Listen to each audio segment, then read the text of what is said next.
Hello there. It's time for another FWW show. Love doing these. Welcome to Shota, to Dusk Square, to Dakota, to Moon. Anyone else lurking in the background? How are we feeling today? And hello to you too, Polka.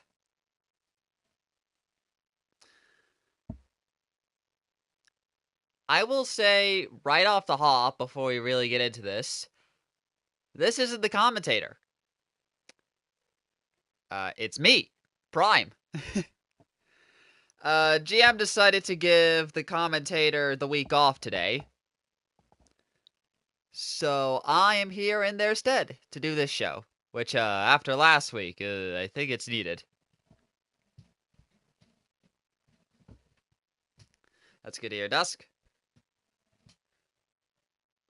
So yeah, it's gonna be me today. Commentator will be back next week for the go-home show. But for now, y'all just have to deal with me.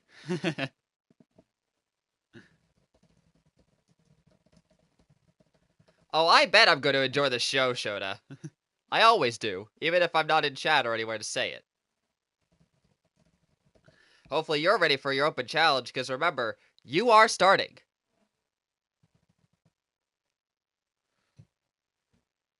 Hey, Freya. Was wondering if a commentary usually has a hyped up intro. Good to hear you in the booth, buddy. Yep, same here to see you, Moon. And hey, Freya, not sure if you heard, but this isn't the commentator.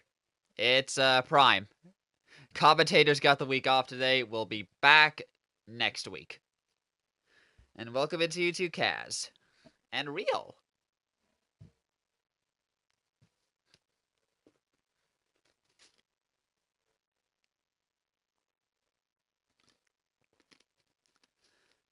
Hey, Frey.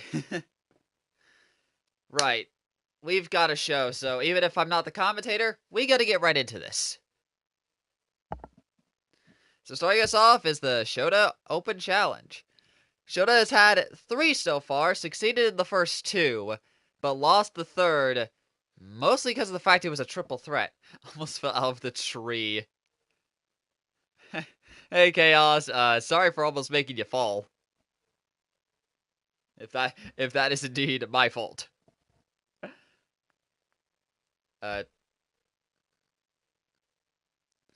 Okay, welcome into you, Mafiu. Hope you enjoy the show.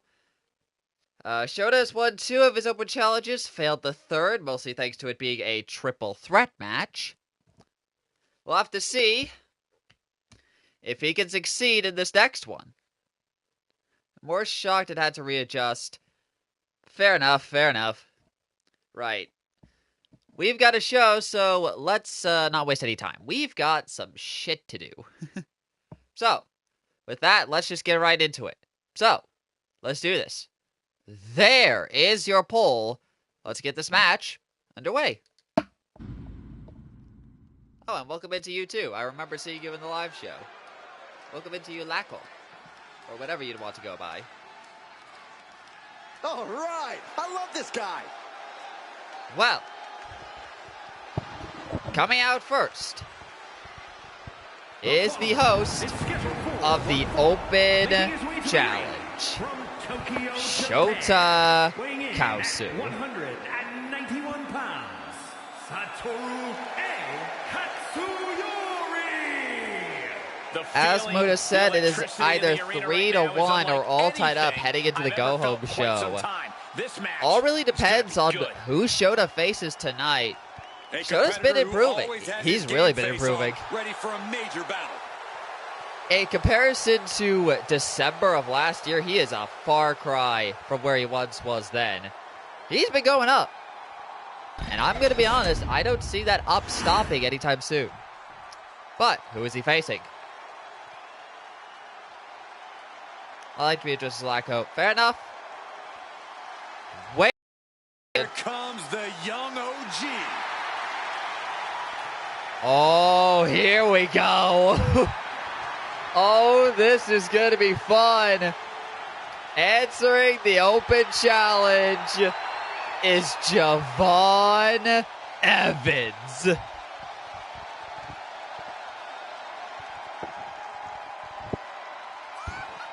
And his opponent from Greensboro, North Carolina, weighing in at 170 pounds, Javon Evans. Dynamic offense. Javon and athleticism from is as Evans. high Matched flying only as a by high his flyer courage can be. and youthful He's got them exuberance. hops. And tonight, he's going one-on-one with Shota to possibly put the bounciness of Shota to the test.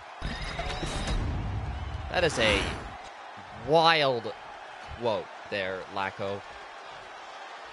Or Lanko. Bleh. Here we go. We got action in the ring here with the young Bell's OG wrong and Javon Shota with the Evans. starting offense. Here we go. As he loves throwing caution to the wind. Javon Javon likes quick to, reversal. as he puts it, keep it bouncy. And then some But I don't grabs think trying to Evans slow is the all match flash. down quickly. He's not afraid to get in someone's face. You're right Shota about it, Corey. catching Javon his knows how to head, make a statement. starting Evans now will be with a willing to beat headlock. the hell out of someone if he has to. But he'll be Fitting facing one someone rising who's been star looking being for challenged a by another challenging rising fight star. for Yep. quite some time Ghost now. Stories Hopefully, quote he'll get it tonight. The Ghost Stories quote? Damn. Shota now being grappled from behind by Javon, turned around into a headlock on the canvas. Oh, and just wrenching away at it. If the ref was checking, that probably would have been a tap out. If Shota did get out of that, never mind.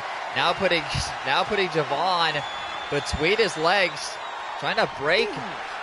Oh, trying to cut off the lungs from any air. The infamous dub. Ah, I see. Oh, and just kicking at the neck.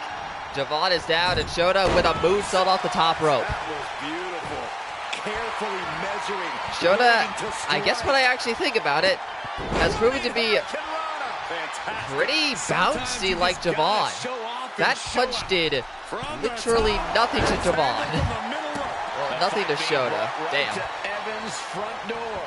No need to raise alarm. Shota turning Javon around, now targeting the leg of the bouncy boy. Number one with a bullet, Cole, is that Evans needs to do his best to rein in his emotions. Because while it's perfectly fine to let your emotions Shota, fuel you, as a bit of a high flyer himself, seems to know exactly where he wants to go, where he needs to target. Target the legs. Much of that pin attempt. Javon up quick, taking advantage. Rolling through into an Enziguri. Oh. And now it's Javon's turn to target the legs of Shota. Oh, plus an elbow. Now Shota crawling to the corner, but can't get himself beyond the bottom rope, but able to get a reversal. And now has a signature in stock. Rapid fire. Will he be able to hit it is the question.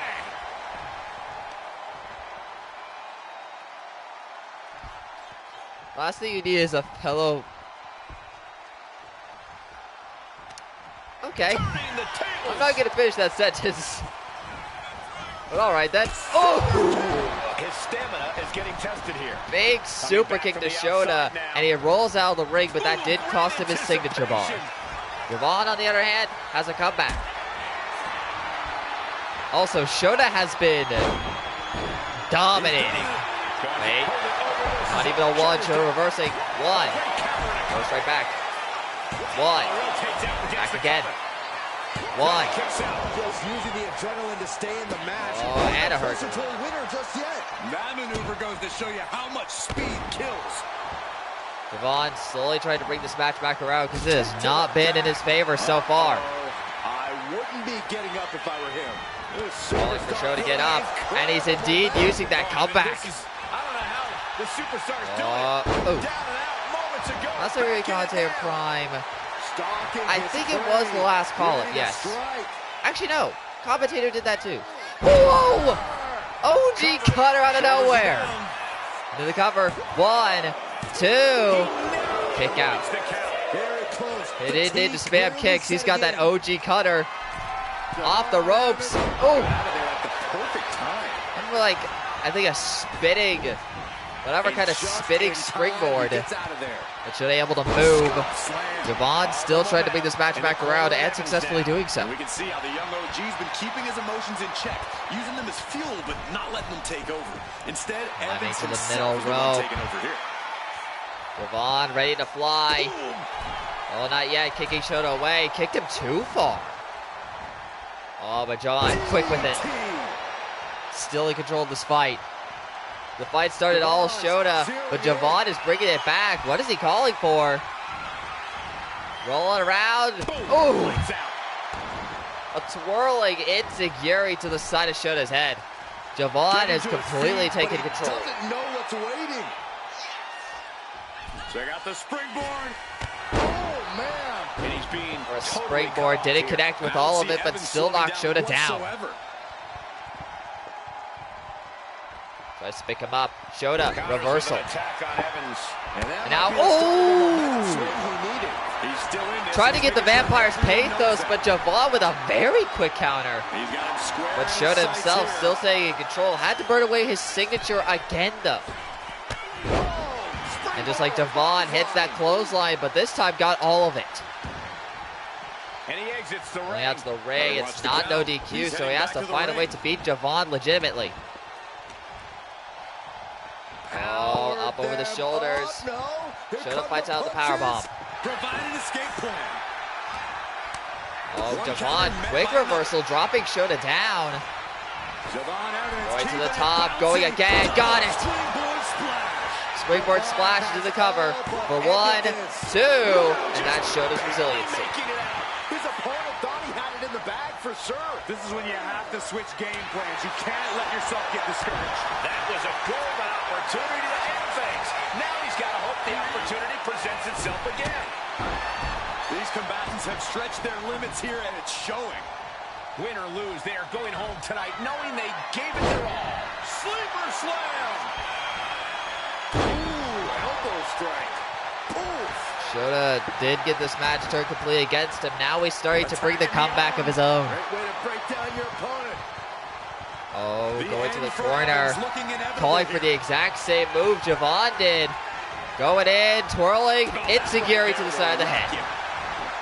Into the cover. Directly into the cover. For 1, for 2, and a kick out from He Javon. doesn't get the 3. A long 2.5 in the waning moments of this match. But Shota just built himself a finisher, but again, Javon reverses it. OG Cutter, however, reversed by Shota. Counter power slam. Now Shota has a signature. Not where you'd want to be if you are Javon Evans. Across the back of the neck. Leg guillotine over the ropes. Shota to the top rope. Calling for Javon to stand up. And off the ropes with a Hurricane Rana. He could be looking for a Oh, submission now here. going for a very quick armbar. But the ropes break it up. Javon too close to the ropes. But Shota once again has a finisher. Oh, up, down, going to the top rope. I think I know what Shota's thinking. Calling for Javon to get up and going off the ropes with a ball of position. Can Evans recover Crashing from like a that? cannonball into Javon full on. That might have just done it for the young OG. Shoulders down. 1, 2, no. Did you expect anything less? I probably should be surprised at that. This is still Javon Evans. The young OG who just has a never say die attitude. Off the ropes and a moonsault of his own. Into the quick cover, but Shota's recovered a lot. 1. Fights the shoulder up and Damn, one. he really did recover a lot. That was just a 1 count. This is amazing. What a match. Javon quickly trying to bring the match back around. Has a finisher. Kaz rooting for his Shatter Cage buddy. And now late in the game, Shota and Javon are trading blows. Thinking that time. Slugging away with Shots after everything they shots. Big shots being fired right now. Back and forth. Whoever wins this gets a huge advantage, or in Shota's case, gets And the neither win. one of them is letting up. Nope. Well, it's not going to be end of Javon just yet. Shota is stunned and off the ropes with that finisher again. Wait, that might actually do it. 1, 2, and down goes Shota. He put up one hell of a fight. But tonight, the young OG stands victorious. Like they were a free fall there over the last few weeks. Glad that changed. I think we might see a winning streak now, guys. That's if Javon comes back. But tonight, Javon and Shota kind of put on a banger.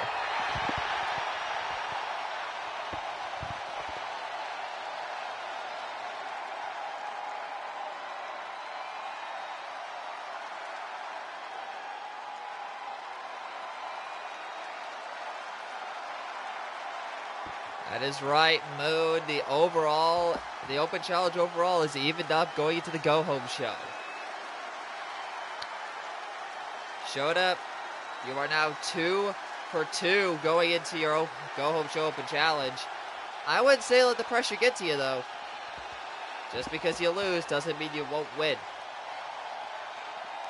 Let's see, 57% on Shota and 43% on Javon Evans. That was a good match. That was a good match to start us off tonight.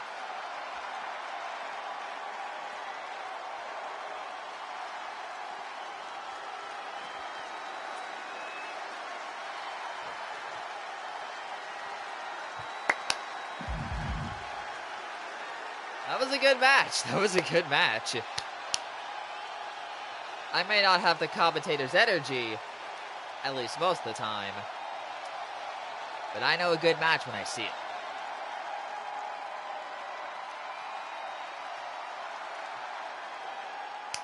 So,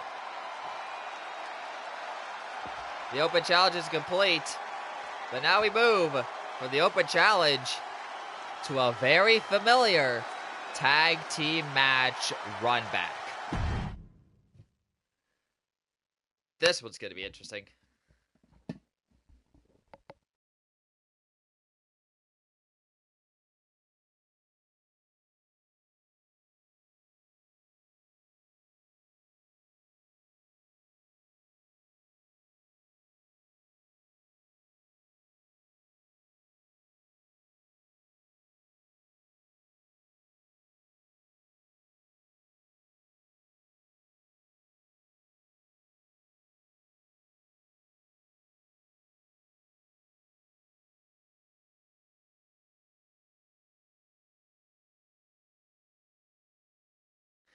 So, for those that do not know, back last year at Caroling for Christmas, the Racket of Solm the then Women's Tag Team Champions, headed into the show to defend their titles against these two on the left, Hibiki Sakura and Gina Boyd of the Work It Girls. The Racket of Solm had just been fresh off winning the titles off Potential Driven from the Graveyard, I think the 2 months prior, yeah.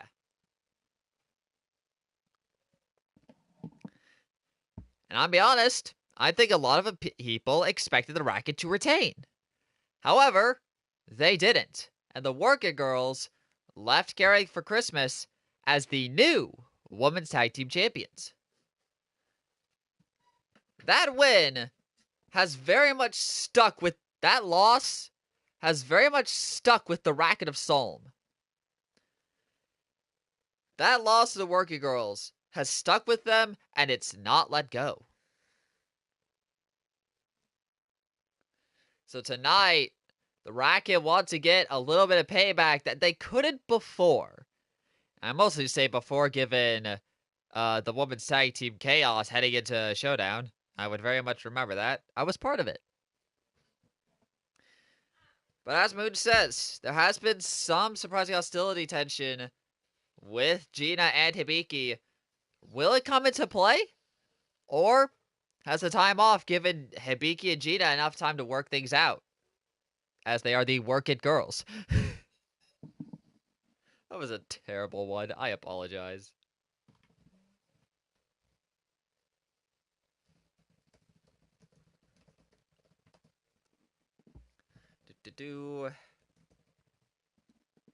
We'll just have to see if it comes into play. If at all. So, let's not waste any time. There is your poll. Let's get this match underway. Also, I don't know if stream is super behind or what. At least on my end. Here we go. Marin underway and Hibiki. Some words never exchanged. Didn't think that was going to happen. There's no way these two coexist for the whole match. I think they can do it. Opponents Oh are gonna boy, look to that's take not a advantage of promising this start at discord, I all. guarantee you that. Yeah, that discord is glaringly apparent. Hibiki was gonna fight Marin, but Gina with a quick tag to get herself in. Once the bell rang, Gina apparently wanted to get in a fight, You have to earn your respect. which I actually do remember the GM saying that Gina did want to fight. She goes for the quick Or pin. was that Mithril? I think that was Mithril. Either way, I would imagine that Gina wanted to get a fight, but it seems there is still a little bit of tension between her and Hibiki. No, she doesn't. That was a great counter and so simple. Solm starting strong as a result. Gina was not as prepared as she thought. Knowing Gina, this doesn't shock you, but still. Yeah.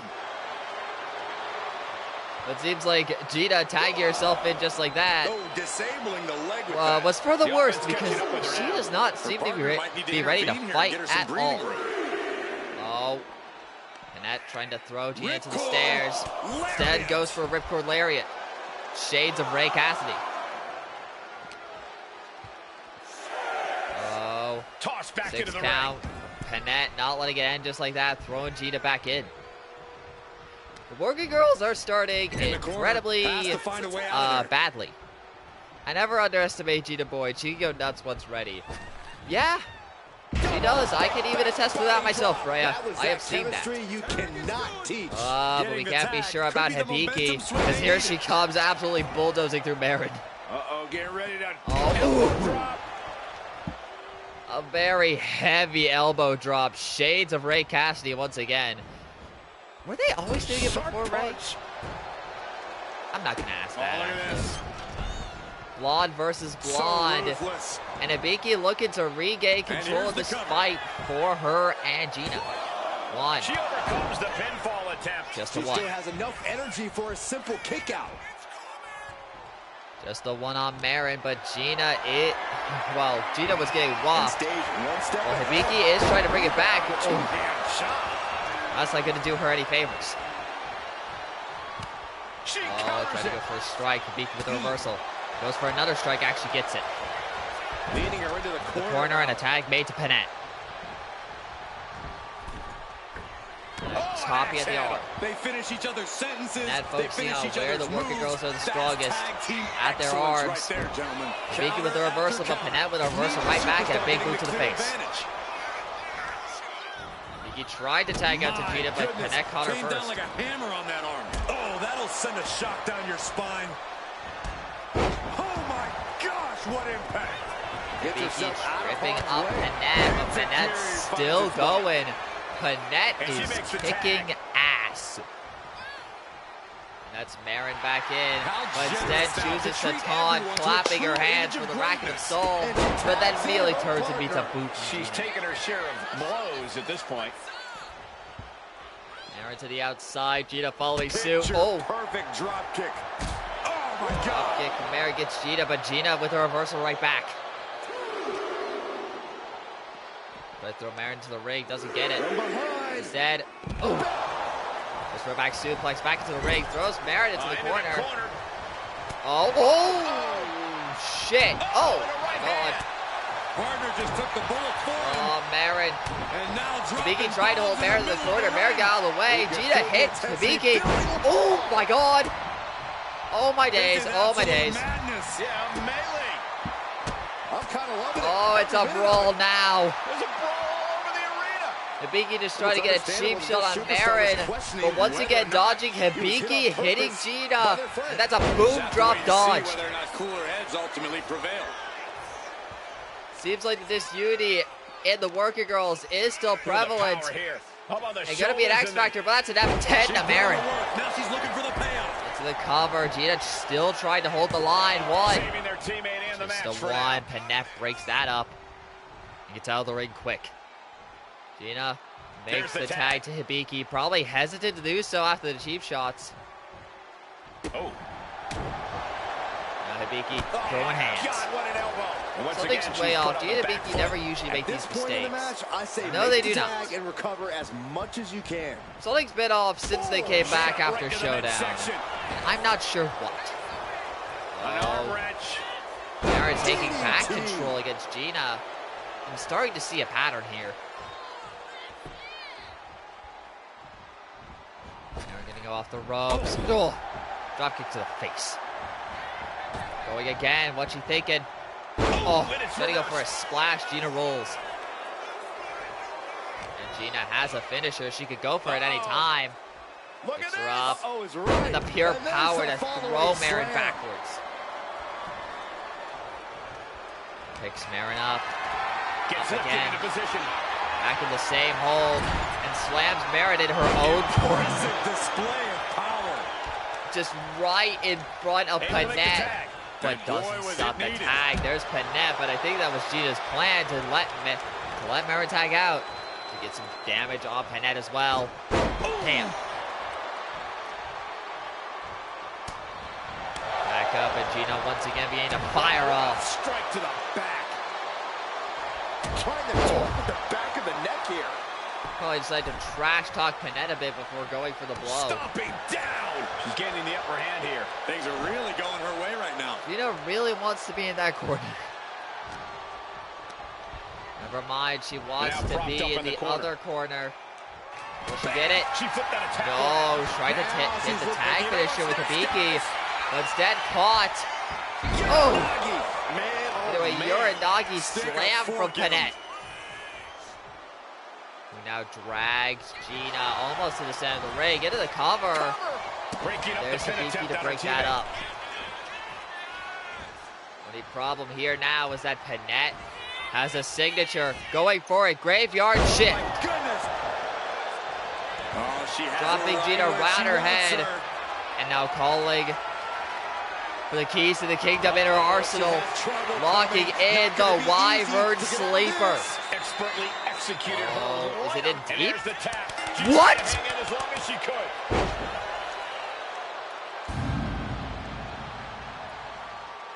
Oh my god! And Mary, the iconic duo.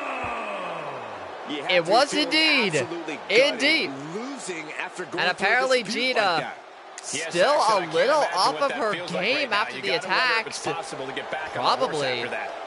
There's Just no telling what's did gonna happen not with their relationship after this just loss. quite Yeah, literally this is a big chose hurdle to not for overcome. resiliency, or either just straight up did not think of it in the moment. Whatever the case is, the match is over. Your winners are the Racket of Solm, Panette, and Marin. The Racket just went crazy and caused no need for res. No, indeed.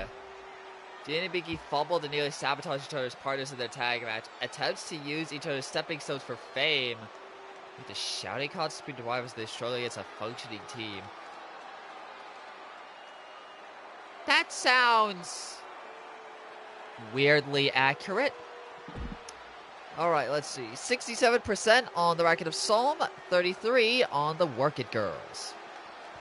That was, I'm gonna be honest, kind of surprising.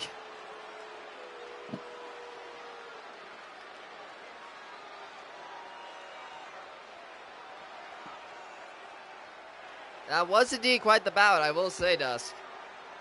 But I'm honestly curious as to what's going on with the Work It Girls now. Morto for one of the pillars of the original guard of the tag division. That indeed. Which is an interesting dynamic. The Masquerade and the Racket of Solm both want to dismember the New Order.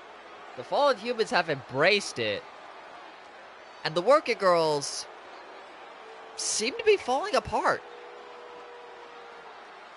Curious. Well, either way, we still got a show. So next up, I'll just get the poll ready because it is probably going to be a banger alert.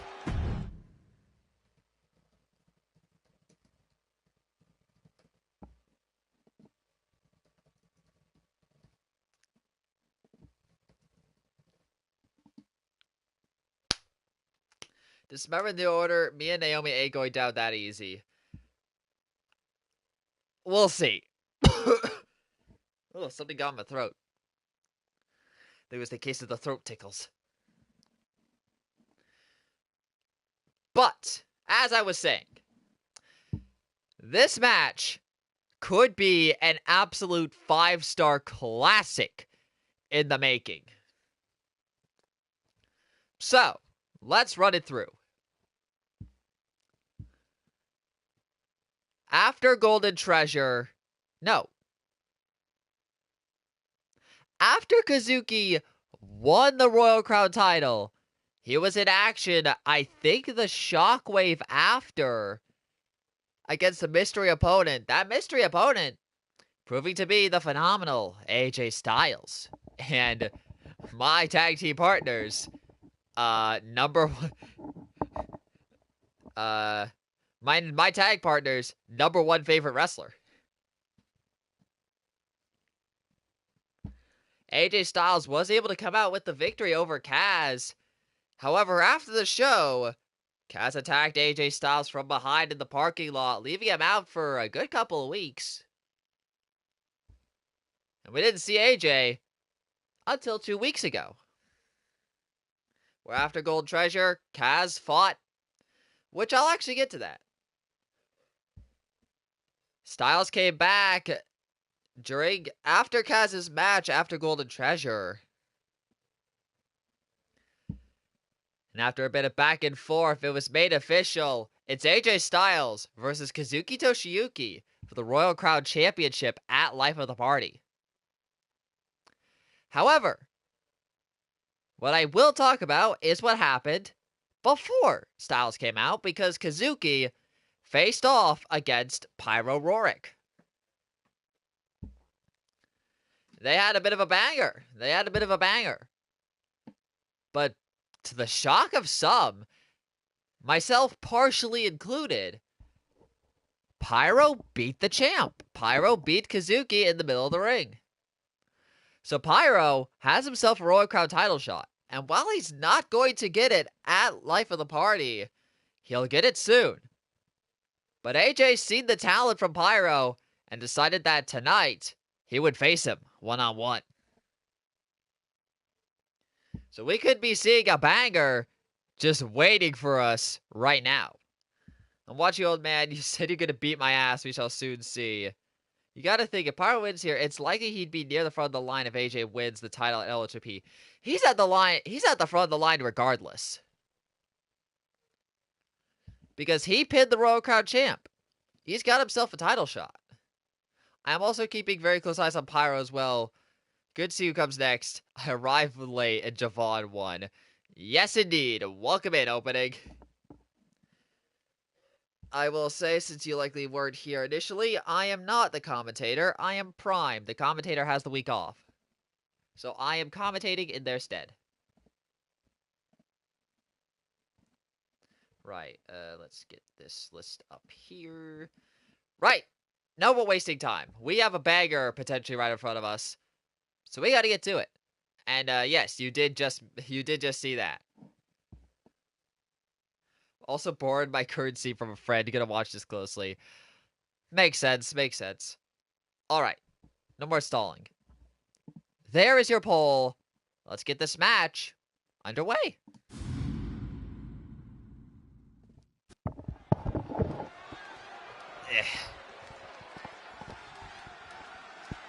Yeah, welcome in, opening.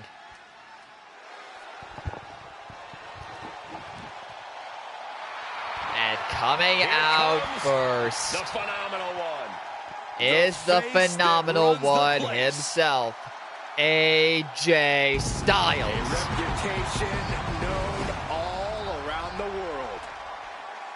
The phenomenal one is here. His WWE career may be over, but his career down here, you could probably say it's getting started. Weighing in at 218 pounds, the phenomenal AJ Styles. I don't think I need to say anything about AJ Styles. His accolade, his records, his pure appearance speaks for itself. Tonight, he's got a Royal Crown title match against Kaz and Life of the Party, but before then, he'll be taking on Pyro Roaric to see what else Pyro is capable of, and potentially put on a banger of a match in the process. We'll just have to wait and see what happens.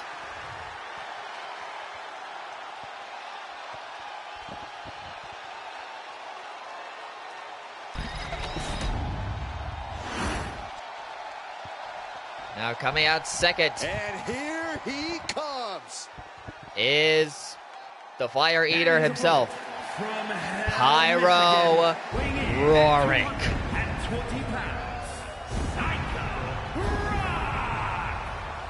Pyro has been a rising star in the FWW since he arrived. No, Corey, just respect. And while he hasn't yet won a title, he did pin the champion 2 weeks ago, so he's closer than ever to having a title shot.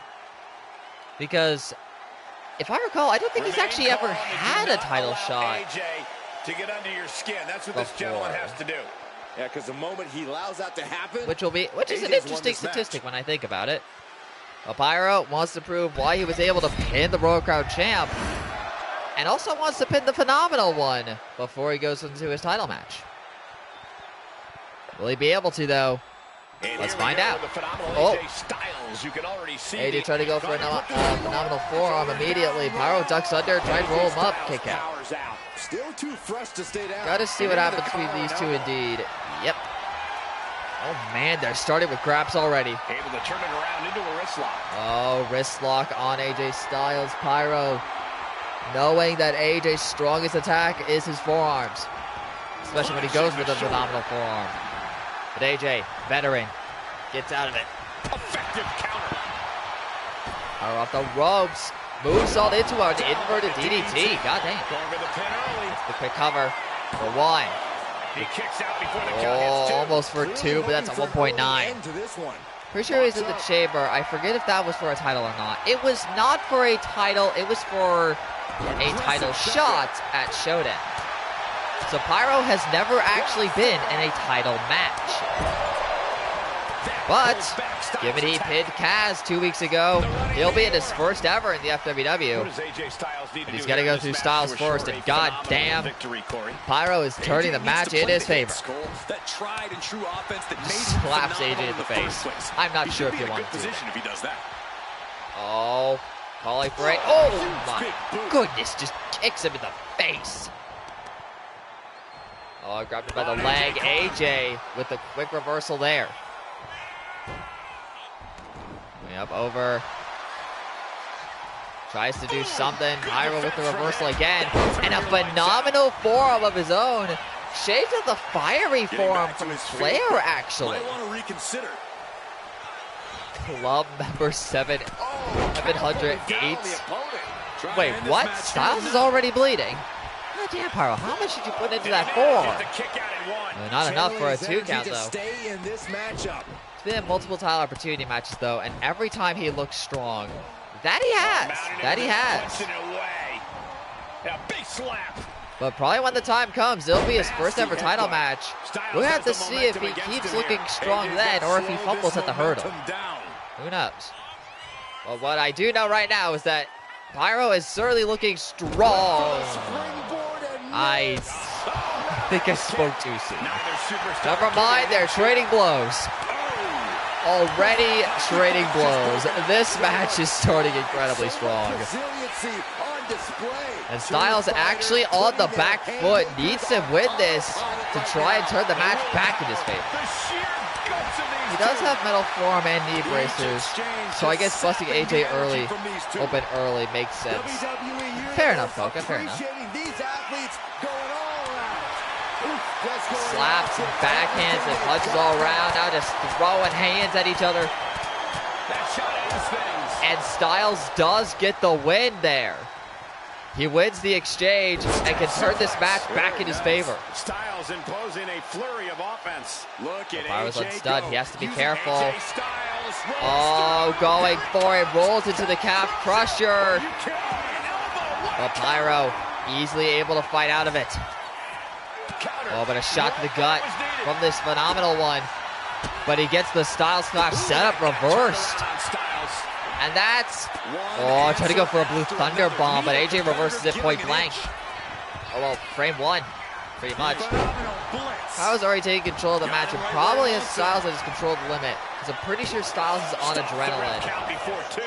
Potentially, potentially not. We'll have to see. But AJ is proving, especially like he did against Kaz, that he can still go. Oh, wait a minute. Has him picked up for the mercy kill. AJ's eyes are Already slapping the already bleeding face of AJ into the mat. But Pyro's not done. He wants even more damage, going under. And picks him up with a side slam backbreaker. Into the cover after that. 1, 2, and that burns AJ's resiliency. less than a second to stay alive there. Thunderous Club comes down. Fight night is right, Freya. Styles not wanting to stay down, but Pyro kind of taking it to him. Oh my god.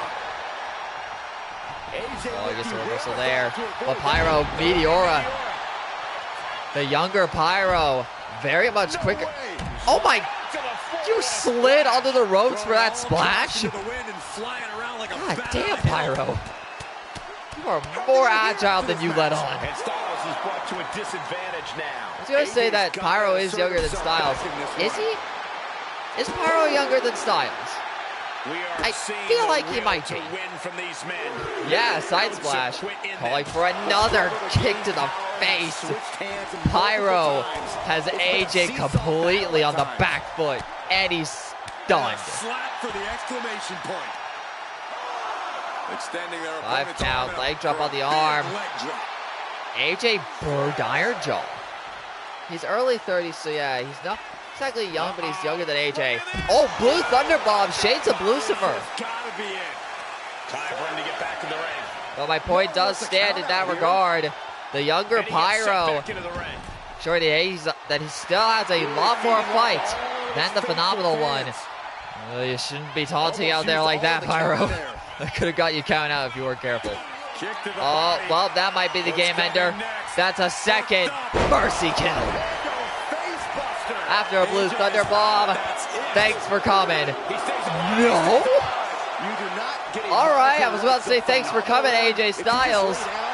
But AJ does indeed still have plenty of fight left in him. Still some shock in the air over the fact that didn't produce a pinfall. He doesn't want to fall just yet. He wants to prove that he is more than ready for Kaz. Oh, ooh. Suplex neckbreaker combination. AJ going to the ropes. Oh my god! A springboard 450 immediately stuns Pyro. And AJ's not done. Picks Pyro up. Styles. Clash in the center of the ring. Into the cover. Pyro doesn't have resiliency. 1, 2. No, Pyro also kicks out. Styles may have just burned his entire arsenal there. And what's worse for him is that Pyro has another finisher on stock. If AJ ain't careful, if he isn't careful, and that's the end of him. It's the end of his time in this match. Wait, trying to racket the arms of Pyro, lay into the match. They're not weak, but he's trying to force Pyro to burn resiliency. Pyro struggled to get out of that. Still gets out of it regardless, but it did take him a second. I think AJ's also trying to build up a finisher quickly. Oh, but that might be it. Roaric cutter. And that's it. Thanks for coming, Styles. 1, 2, done. Pyro Roaric stands tall. What the hell? Kaz! You know, actually with his, what did the steel cage get up there? Oh, Styles with a dodge. The cage is down. Styles weary, worn out, but he's still fighting Kaz. Oh, going for something. Oh, Kaz hasn't even hit enough there. Hasn't even hit enough of the balls. I guess not. Slamming Styles against the side of the cage. Kaz saying, if you want my title, you're going to need to go through war to get it. God dang.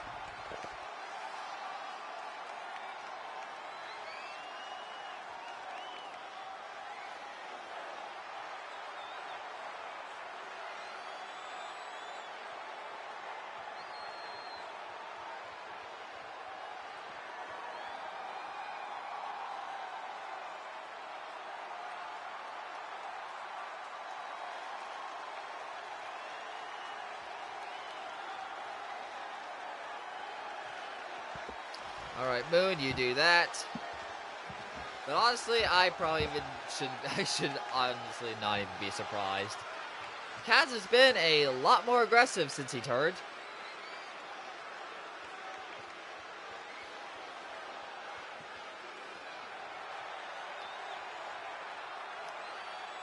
We already know what the match type is going to be at Life of the Party. It is going to be grudge match rules. But I guess you do bring up a funny thing there, Shota. Not sure if that was intentional. Either way, Kaz coming up on top over Styles after Pyro beats Styles as well.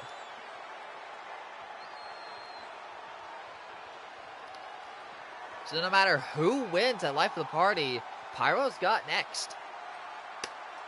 Picked up a victory over both competitors that could come out of Life of the Party as champion. That he has. So he could be Royal Crown champion very soon, honestly. Speaking of, the first match involving, can I say the top heel faction in the FWW? What's the match?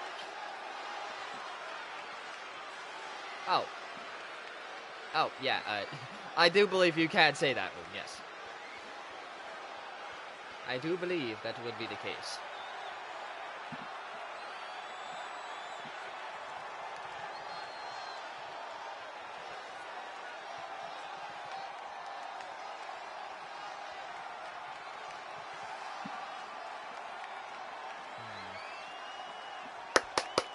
Right. 57% on Pyro, 43% on AJ Styles. That was honestly a banger of a match, though. So I do believe the pull title is very much correct. I think with that, let's go on to our next match.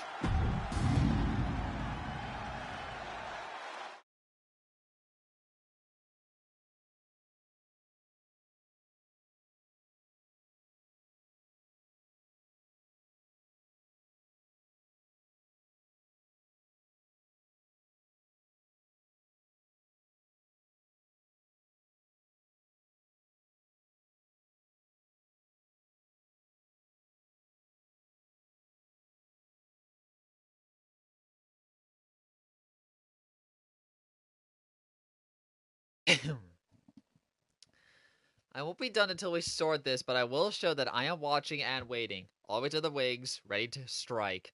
Come at me, old man. We'll do this dance again, and I won't fall again. We'll see. We only need to wish you luck, Dusk. Because next up is the one-on-one bout between Solara Katrina and one half of the tag team champions, Dusk. And this is quite the interesting tale. Sega, as of late, has been hyper-aggressive getting gold. Hell, it's clear they don't give a crap about losses. Which is a, I guess I'll say, somewhat noble approach. Force of habit, fair enough. But yeah. Trauma Team were able to retain their titles against the Masquerade at Golden Treasure. The Shockwave after, they were due for a match. They didn't know who they were fighting, though. But given it was booked after Millie versus Wisteria, in which we saw Ariax come out, which I'll get to that in a moment, we probably should have seen what was coming. And what indeed was coming happened. The Katrina sisters came out and attacked Trauma Team before the match, then going on in the match to beat them. They came up short against the Blades of the Ages last week, but Trauma Team haven't forgotten. And so it is pretty much official. I think even the GM made it official, actually. Yes, they did. So after everything that happened within the last couple of weeks, it is going to be the Katrina Sisters versus Trauma Team for the Women's Tag Team Championships at Life of the Party. Before then, however, we will have this match. Solara will take on Dusk. Lunala and Naomi in their respective tag partners' corners. This could get hectic pretty fast, I will say. By the way, this is going to be a very interesting match.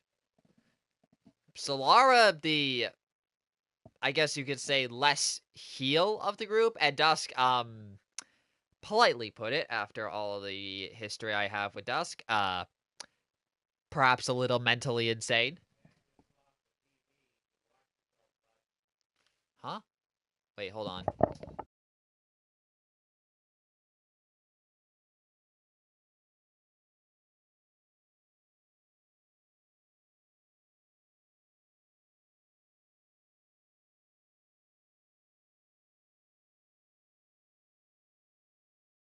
Okay.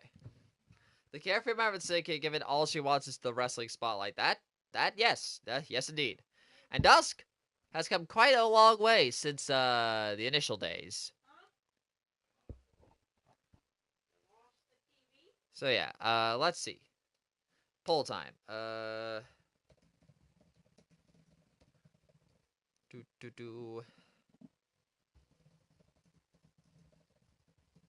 me actually put these in brackets. And once I am done here, we will get this match started. Right. Solara wanting to show what she's capable of in the ring and getting that opportunity. Dusk, a little mentally insane, but more than willing to put up a fight and proves it. Only one of these two can come out of this match standing. Who shall it be? There is your poll. How about we answer that question right about now? I'm glad Dusk isn't fighting my mentor. You got this, Dusk. We'll have to see.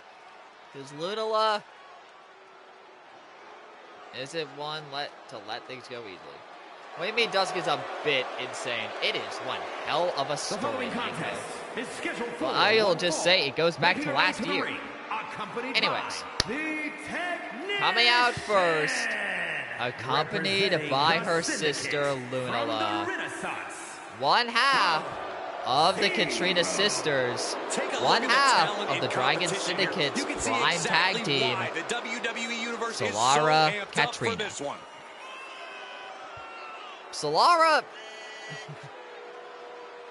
Solara has been quite a competitor since she arrived, both in tag action and in singles.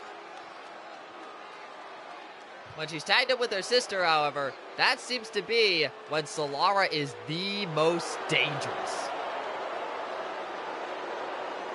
No, okay, Dusk is... One of the top she is names less in the entire mentally insane than she was she last plans on showing exactly why here tonight. They go by they. They're here. Well, I guess I can talk about them a little bit. Solara's in the ring ready for a fight. And coming out second are the Women's Tag Team Champions, accompanied by Naomi Kimishima, is Dusk. Representing the Trailblazers from parts unknown. Dusk has had quite the adventure since they arrived in the FWW. started pretty insane, wanting to Tension's going in riding with high. some Plans on vampiric getting things instincts and settled in the whatnot. ring. I Wanting can't blood, wait. wanting to cause a little bit of havoc. I did not take kindly to that, I'll be honest. But that has since been resolved, and Dusk themselves has been improving. They're getting a lot better. And with Naomi and their Shatter Cage group, Dusk has showed improvement. Aside from The champ Fireball. has said she wants to make a statement with tonight's But match. tonight, Dusk and the has to entire focus division as they are needs going to take one-on-one note. with Solara Katrina. Solara is not one to underestimate if you've seen their match with Order, but neither is Dusk. So we'll have to see what happens. The as champ match is here, begins. and I think she's going to use this my God, non-title match immediate to take takedown some more from risks Solara. and send Holy a shit. message to the rest of the Got locker the room, back guys. and looking for Yeah, any of the Michael, other that message members, so has this to be that this should is be the her title. This I'm should sure be the the whole only roster is syndicate going to be members. watching the Also say monitors foreshadowed for very behave, Miss closely Freya. Sure during about this that, match. sir? This match could be one to study Insanity is for still a everyone. concern. And even though the title isn't on the Believe line, me, she's Lanko, got we've a got more tough than enough fight people that can ahead of her. handle Dusk She if sure things get out does. of This control. woman isn't out to win a title yet, but she's here to make a Some statement. chain wrestling That makes her grabs, an Solara extremely catching dangerous Dusk foe. by that wrist. Remembers the fact that one of Dusk's Getting out of that strongest and able to attacks when lock not in a teaming with top Naomi rope. is the double vision. That's a good point. Almost the whole syndicate's here tonight. That is actually true, yes. The only exception being Olivia, I think. Unless Olivia's lurking backstage, who knows. Oh! STO takedown. Takedown into a leg drop from Dusk. Taking control of the Wait a fight. minute. What's the manager doing under the apron? Elbow to the arm of Solara. Some might see that And as a Lunala weapon. throws in the manager kendo just stick making sure right the in front of area is Dusk's safe eyes. for her client. So with the quick reversal, I think Dusk getting a little distracted by the kendo stick. From the middle. Giving Solara a bit of time to retake control. She's and really that's a starting to feel the splash. effects of this match. The time is on her side. We This all match lurk ain't in our even little close to places over. backstage. Fair enough, guys. Oh, Solara ground pounding Dusk into the This mat. match continues Oh, on. shot to the gut.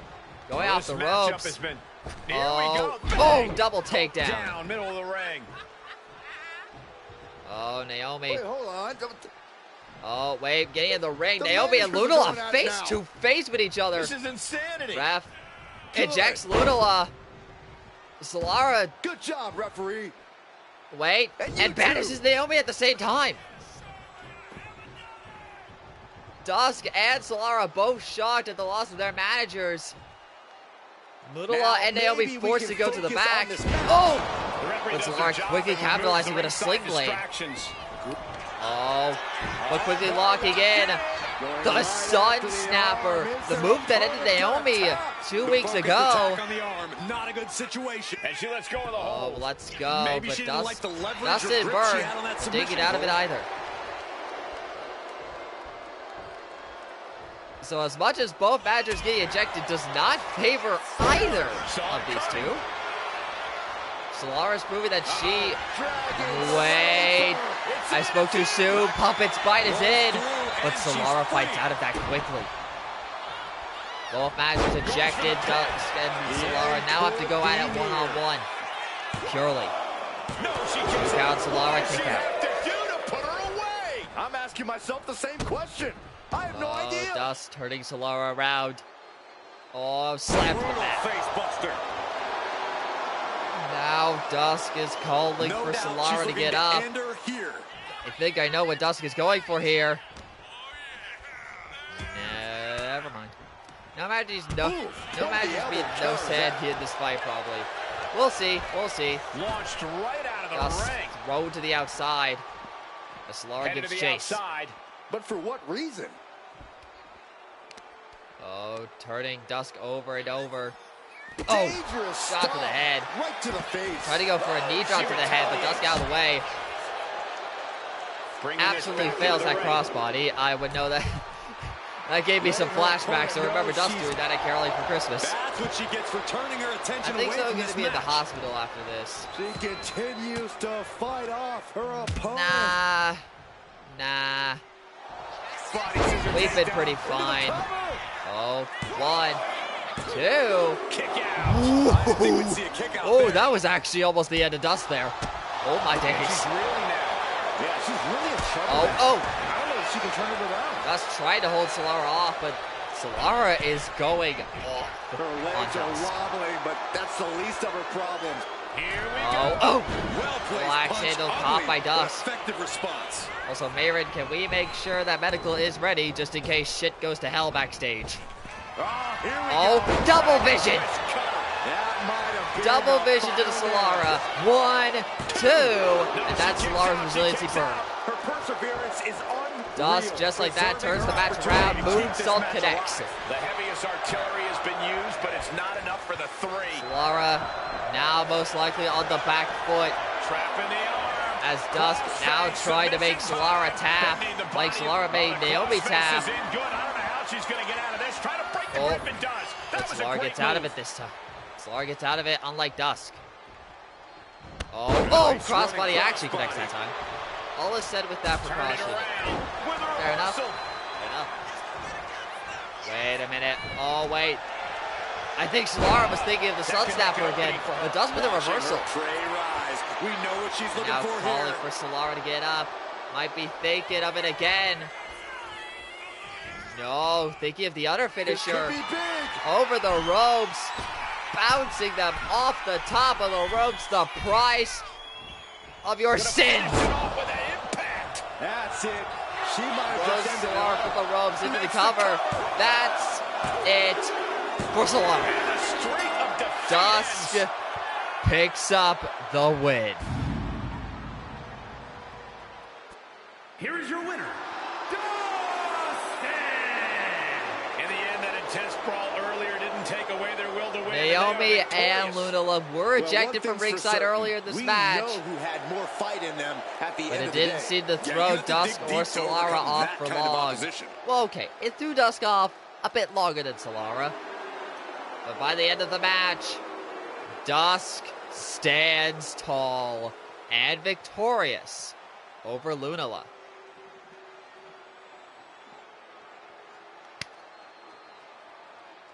The champions, by all accounts, have the advantage over the challengers. 83% on Dusk, 17 on Solara. Damn. A lot of faith was put into Dusk with this one.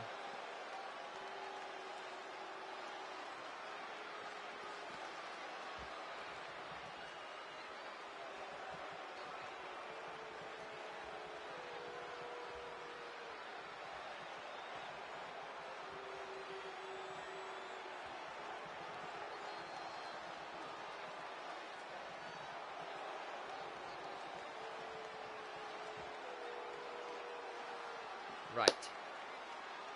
Somehow I doubt that's slowing the Katrinas down. Probably, honestly. Because as you said before the match, Moon,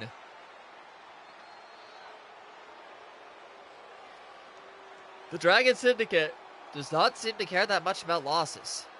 So if I had to guess, that's not phasing the Katrina sisters at all.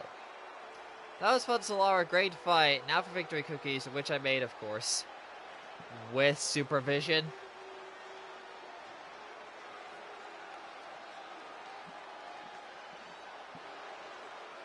Well, with that, and with what I was saying earlier, I did say I'd get to it later, so with one of the syndicate matches out of the way, let's go on to the next. Dakota supervision. That doesn't sound like good supervision. But that's a different topic for a different day. Great fight, far from over though. For now, I need fish. There should be fish in the cafeteria or catering. Whichever you'd prefer to go to get it. I am supervision for them both. Thank you, Yusuke. Thank you.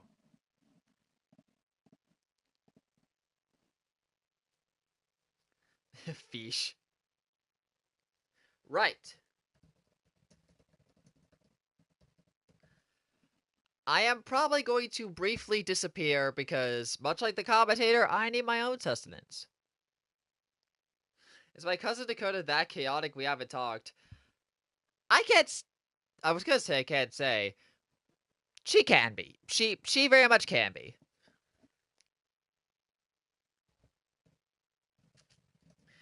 We are all a little chaotic. Some more than others.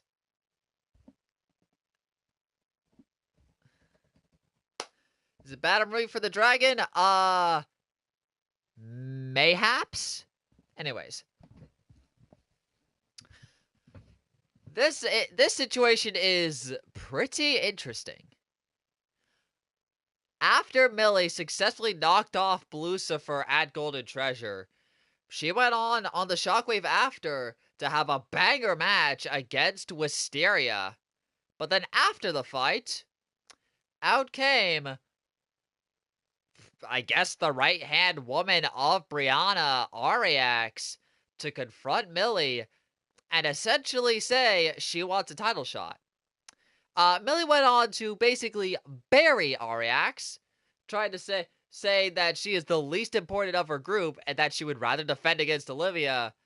But she's chosen to humor Ariax and give her a Royal Crown title shot, which we know will be at Life of the Party. So before then, well, actually, this match was announced before then. Either way, before that match, Ariax and Millie will go one-on-one in a non-title bout to see if Ariax can prove that she is worthy of having this title match. That she is actually ready. So this is personal. You could say that. Or you could just say Millie is not wasting any time. I don't know. Wasting any time. That's not the right way to say it. Didn't hold back. I wouldn't say it's personal, since I think this is actually the first time Ariax and Millie have really interacted. So it's less personal, more Millie just did not hold back. Either way. Whose idea was it to have Ariax go for Millie? Like, I know her and Brianna often discuss plans together, but yeesh. Depends, but yeah, it's a very interesting setup. That indeed. Both indeed. Ariax could probably die, because Millie has been on a roll. Metaphorically die. But we'll have to see. But once the match gets started, I will be going to get some more sustenance myself. So I'll leave y'all to enjoy the match. At least for the time I'll be gone. So, without further ado, there is your poll. Let's get this match underway.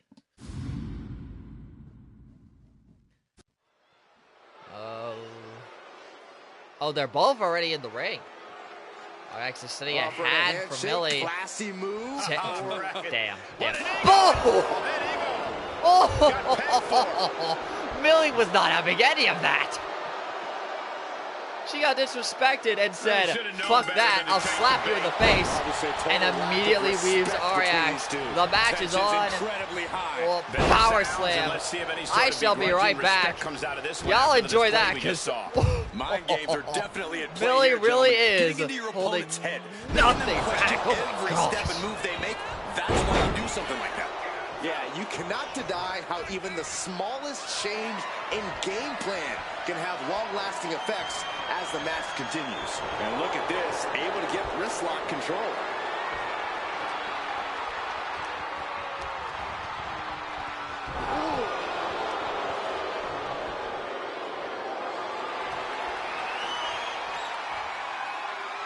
Top wrist lock applied.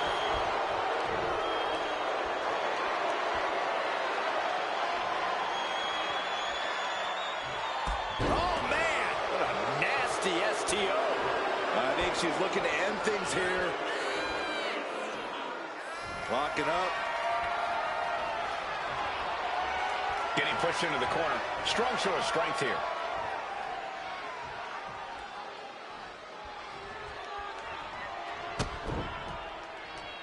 Oh, man. Rattling knee. Oh, what an axe handle. Boom.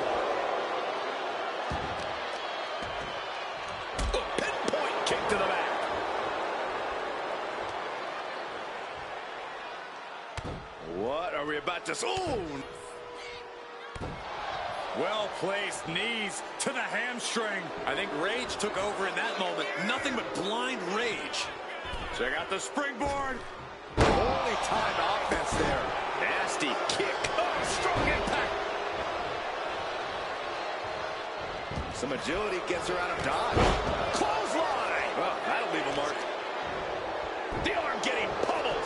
Oh, she's just having All right, her way now. I'm back. Yeah, she isn't going to let up anytime Sustenance soon. has been acquired. Like that, easier said than done. And so far, it does seem that Millie has been doing a lot of damage to Ariax after bitch slapping her in the face.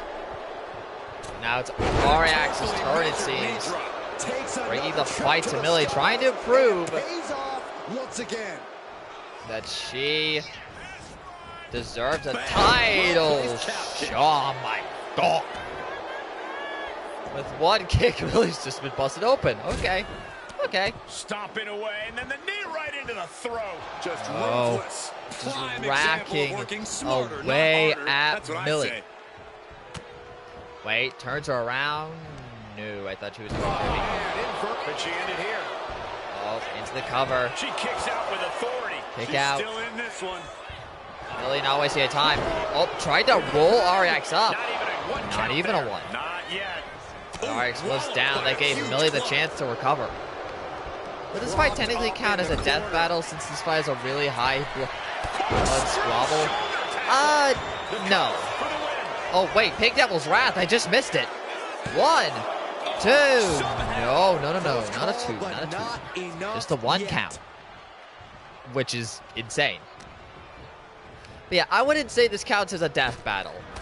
Oh, but that is a spear, I can tell you that much. 1, 2, and Ariax has to burn resiliency. Just like that, Millie showing why she has held the Royal Crown title for as long as she has. Oh my days! And Ariax just stands back up. Okay. All right. This match finally really taking its toll. Who knows how much Millie further this showing thing will go why now. she has Oh, been she so has dominant. bad intentions Ariax now. taking off a Removing the turnbuckle pad, while also showing she isn't. She is the pushover. But yeah, I wouldn't say this is a death battle. We actually don't have death battles. And I would not allow death battles. We are not killing people. Oh my god! Well, that's one way to break a count. A knee to the face with the top rope to the ground. That is kicking things into a whole new Oh, gear. but this is still Millie goddamn Brooks. She'll fight until she can. Ariax back in the ring saying, let's bring the fight back in here, Millie. Ariax taunting at perhaps the worst time possible. And Millie gonna take advantage. Oh, rookie mistake, Ariax. 1, 2. I would have laughed if that was it. Shock in the arena after that kick out. But it's not. Ref now fixing the turnbuckle pad. Millie raging up. Wait. No, I was about to say another spear. Ariax using her wings hops over the spear. Going off the ropes. Millie with a quick reversal, actually. But Ariax with a reversal right back. Oh shit. Oh, shit. Black hole claw is locked in on Millie. Has to think of something fast.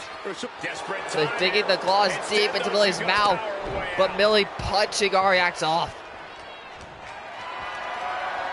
Now picks Ariax up over the shoulders. What is she thinking? Oh, a bit of snake eyes. Looks like she's been cut But open. Ariax has a signature. Millie doesn't have anything except resiliency. These two ladies ready to cripple each other for pride. But I don't think that fight's about to matter. Believe me. Our medical. I can assure you, our medical would make sure they'd be back up and running all the same. Oh.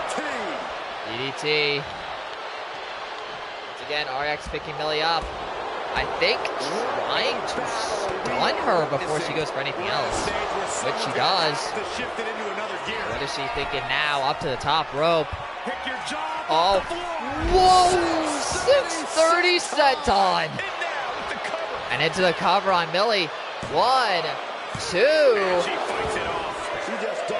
Millie does not burn resiliency. Millie does not burn resiliency, but Ariax gonna say, now you'll burn. Dark Black Hole Claw locked in. No way. Oh my god, Millie still refuses to burn. She is actually just that powerful. We will have them up and going as quickly as we are allowed. Y'all got a superhero? How much do they charge? She is enjoying this. Total confidence. That's information that does not need to be divulged, I will say. It's still a company after all. Ariax tried to go for a big knee while Millie was in the corner. Millie with the reversal and retaking control. Has a signature now. Goes off the ropes for a crossbody but missed. Ariax calling for a DKO. Just a thing of beauty. And into the cover. That might force Millie to burn. 1, 2, and it does. Not about to go quietly into the night. That took some serious endurance. Ariax now makes Millie burn, but Millie made her work to get just that. Oh! Okay, the FWW itself is a company. There is just some information we just don't divulge. We don't diverge information. We don't diverge internal information a lot. Or at all. Yeah, we don't do it at all. Crank in the head. What doesn't need to be known isn't known. I will say that. Totally out of it. Well, this is a talk about the FWW. It's a talk about the Royal Crown Championship right now. From the middle rope. And currently, Ariax is... Oh! Oh, whoa! Superman punch out of nowhere! Did not even see that Millie had a signature built up. But Ariax with the quick reversal. Ariax has a signature. She might be going for the 630 again. And she gets it! Millie's stunned. Wait, is Ariax about to beat Millie? She might be about to beat Millie because that's another black hole claw. And Millie doesn't fight out this time. Ariax. Here is your winner, Sub-Zero. Ariax makes the Women's Royal Crown Champion pass out. She didn't tap. She passed out. I know they made a point earlier on. Ariax no respect for their might opponent, have an come on, easier after a match time like than that, we How thought. could they not? But that's just me Well, they still saying. beat them. It seems more Because like I'll they be were just honest, proven right, Saxton. It Corey, still you know took just how so much a much true for competition Ariax like that to can make change things. That's all I'm Millie saying here. burn. Millie will not be an easy... God damn, look at all the blood. God damn. That's confident. Oh.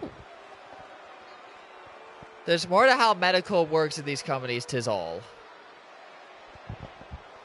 Ariax is being the Royal Crown Champion. So there is a world that the entire Dragon Syndicate, minus Olivia, walk out of Life of the Party with the gold. All of the gold.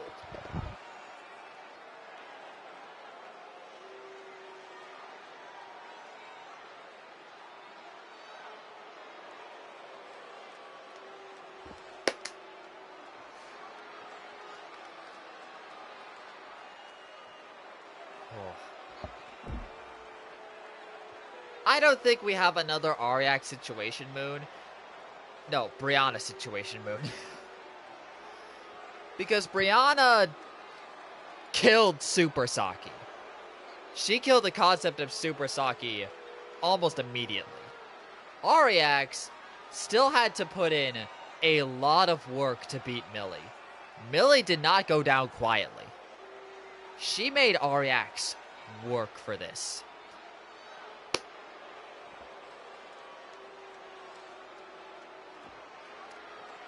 I wonder what Millie will have to say now that she actually lost.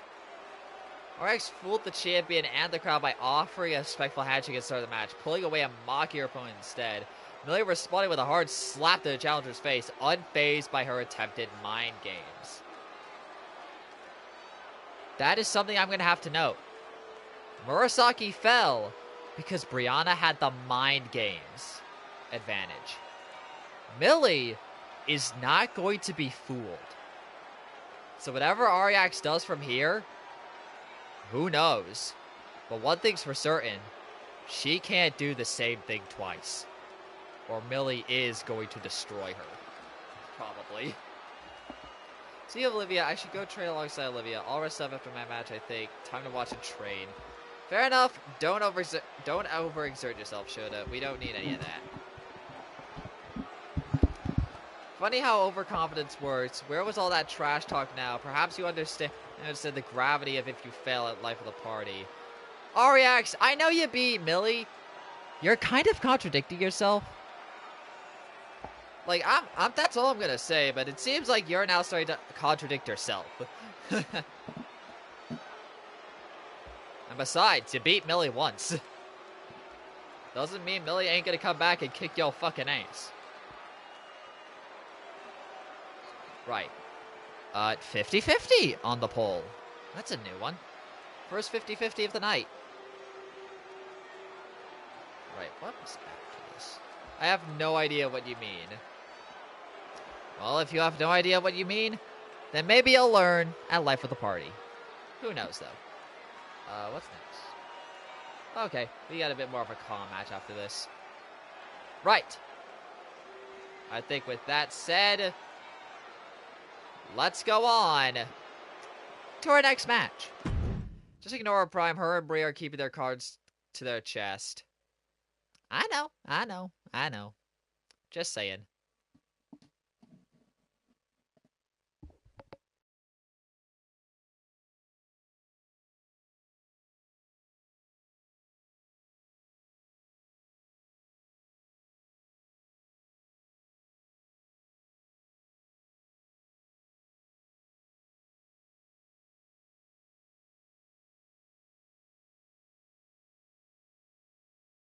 All right. So next up is going to be a very interesting match.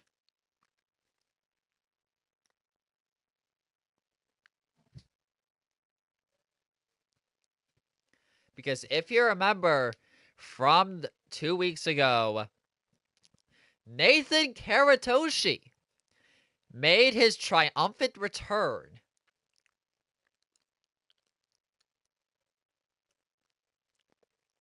in a Fatal 4-Way match. A Fatal 4-Way #1 contenders match for the FWW Championship, currently being held by Freddy Fazbear. And so the stage is set. It's Nathan Karatoshi versus Freddy Fazbear at Life of the Party. However, before we get to that, we are going to see a bit of a first look preview match as Nathan and Freddy will go at it one-on-one here tonight. The first time that Nathan and Freddy will ever meet inside the ring. He's biting against the rules of this fight because if Freddy is allowed to bite, we have a bite of 26. Believe me when I say this, Freddy does not have the jaw to bite Nathan's head off. It may look like it. Yeah. Oh, voice crack. Haven't had those in a bit.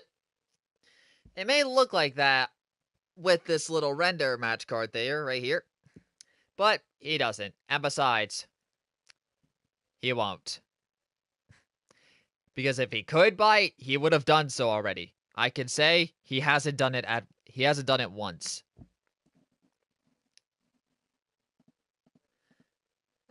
Is Nathan's head vibranium? Nah.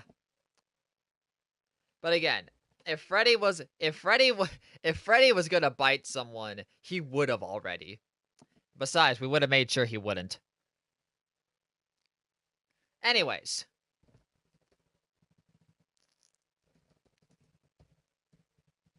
Those are headphones. Yeah, those are headphones. If that is what you're talking about.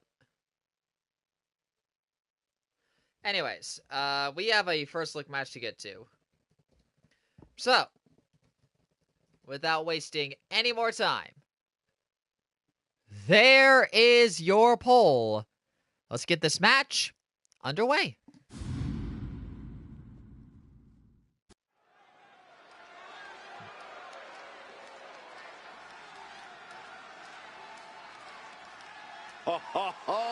Are you guys ready?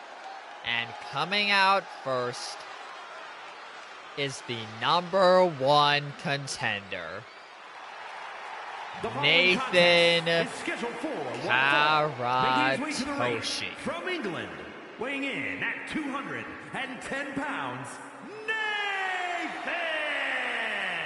Matches like these, Nathan, with talent of this caliber, this is why sports it's been a entertainment bit since is we've an art seen form. Nathan fight when discounting the Fatal 4-Way match.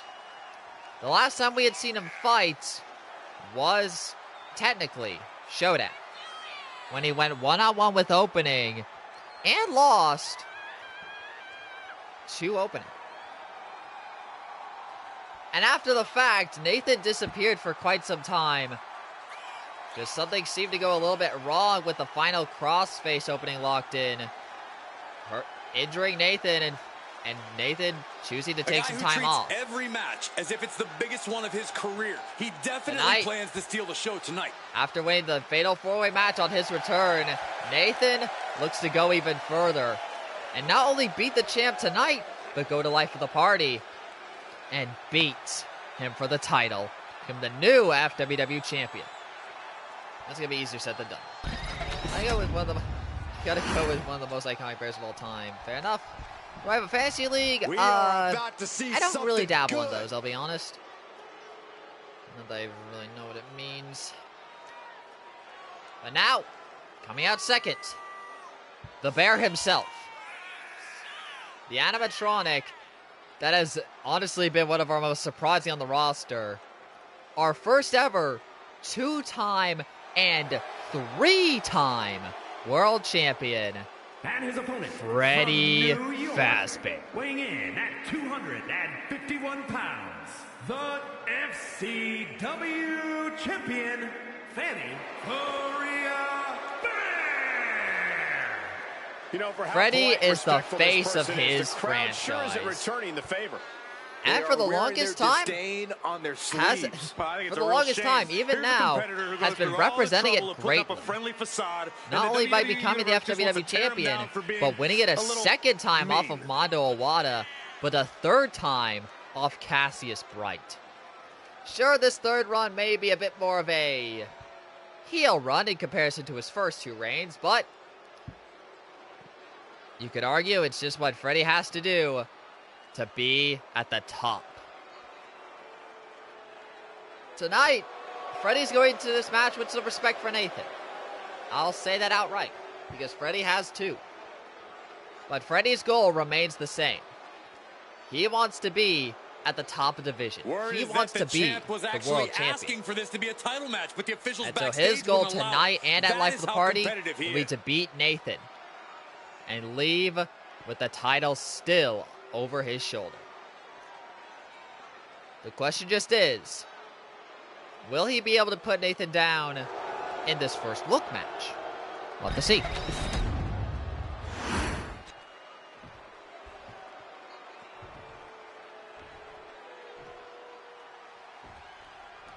And this Here we man with go. perhaps a make-or-break match here tonight. He wins against the champ. He writes It's his own just a ticket. kick, but He immediately with loses. those quick He strikes may taking well go control. back to the drawing. Oh! No two ways about it. It's put up or shut Oh. for this challenger tonight. You know, he's squaring Nathan off starting against quick, the attacking champ. the legs While he and getting a wears the moonsault title, off on sometimes Freddy. I question his worthiness Oh, for went that for a knee gold, to the Saxton. face. Freddy able Tell to me, roll. why wouldn't he put the title on the line here tonight? I could think of a million reasons, Oh, well, Corey, Nathan's but not the only those one don't with matter. long legs. Freddy He's the does too. champ, and he's allowed to decide what to do with his title. Suplex. Boom. Nathan, the former inaugural Royal Crown champion, I believe still the longest reigning, but I think is set to break that record soon. And he doesn't stay down for long. Roll-up, kick out at 0. Flying possum. Shoulders Oh, down. Freddy with a roll-up of his own. 1. Right there, Just yeah. 1. I thought he might have had him there, but it's early. Nathan's made his Locking up with name one another. both just by fighting normal matches and being the Royal Looking Crown to turn this champion, around, the and first there of it its is. kind Into a headlock. for the men. He's looking to now go a step further and get his first ever world title in this company.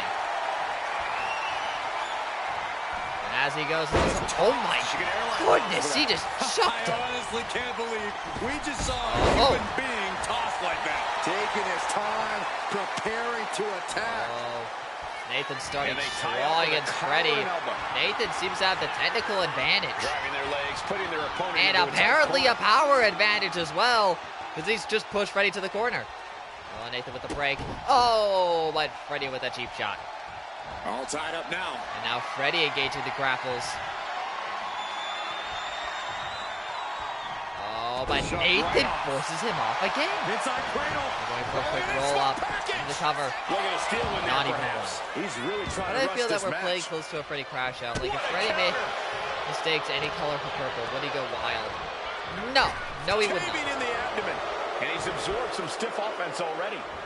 Because he does not have anything like a soul inside of him outside of his endoskeleton. Getting up on wobbly legs, but he'll soon be. If anything, it's just an honor to have Fazbear Entertainment.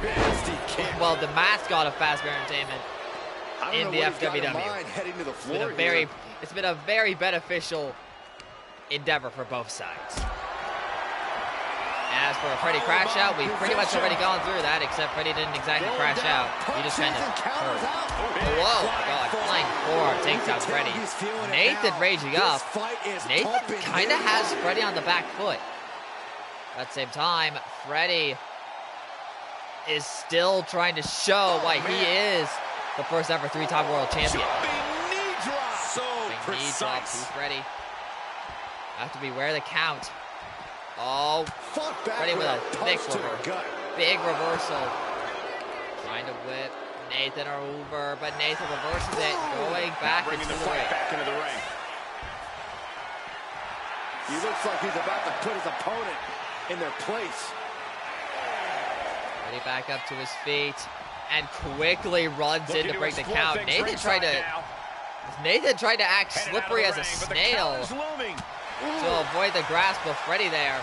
And it seems like it worked out as he drops Freddy back out to the ring.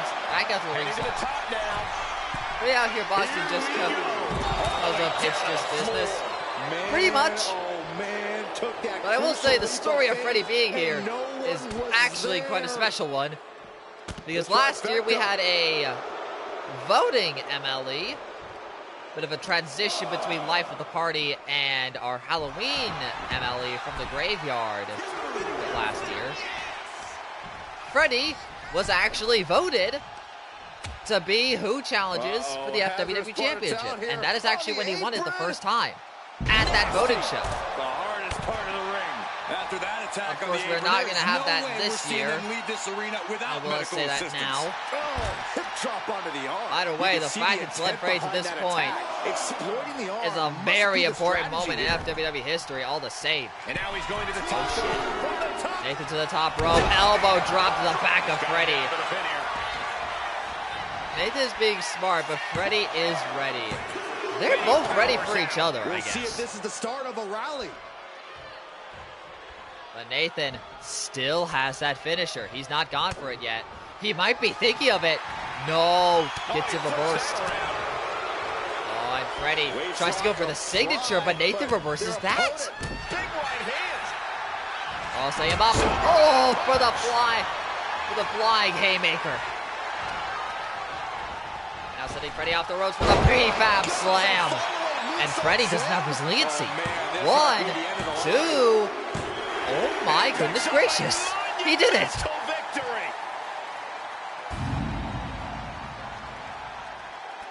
Here is your winner,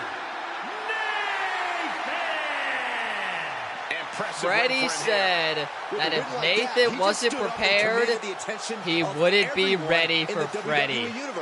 I think they've noticed. Nathan just proved that he was more than ready for Freddy.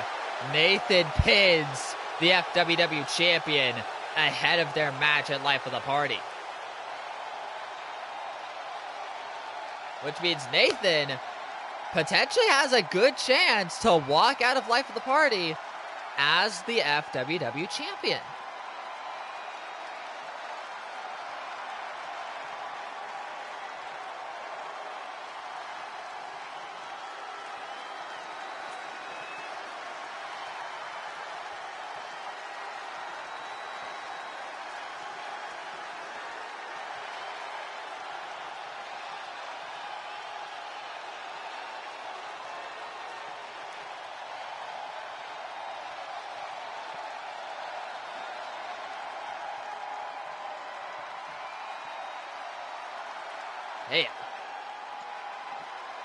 Freddy got locked in. He can't disgrace the franchise.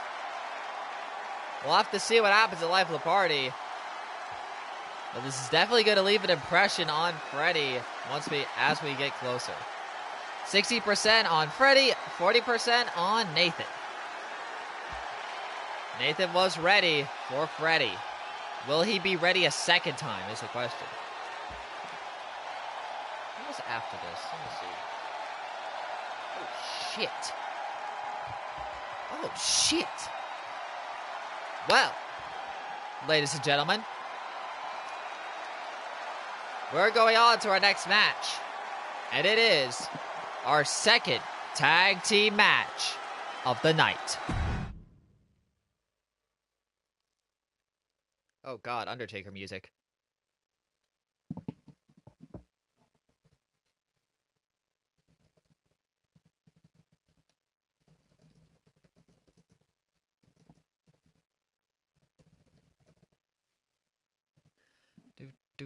Do. Is this Brothers of the No, it can't be.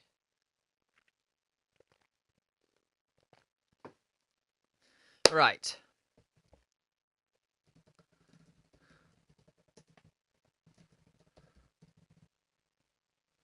So, this one's gonna need a little bit of explaining. So, for the past, I think a little over a year,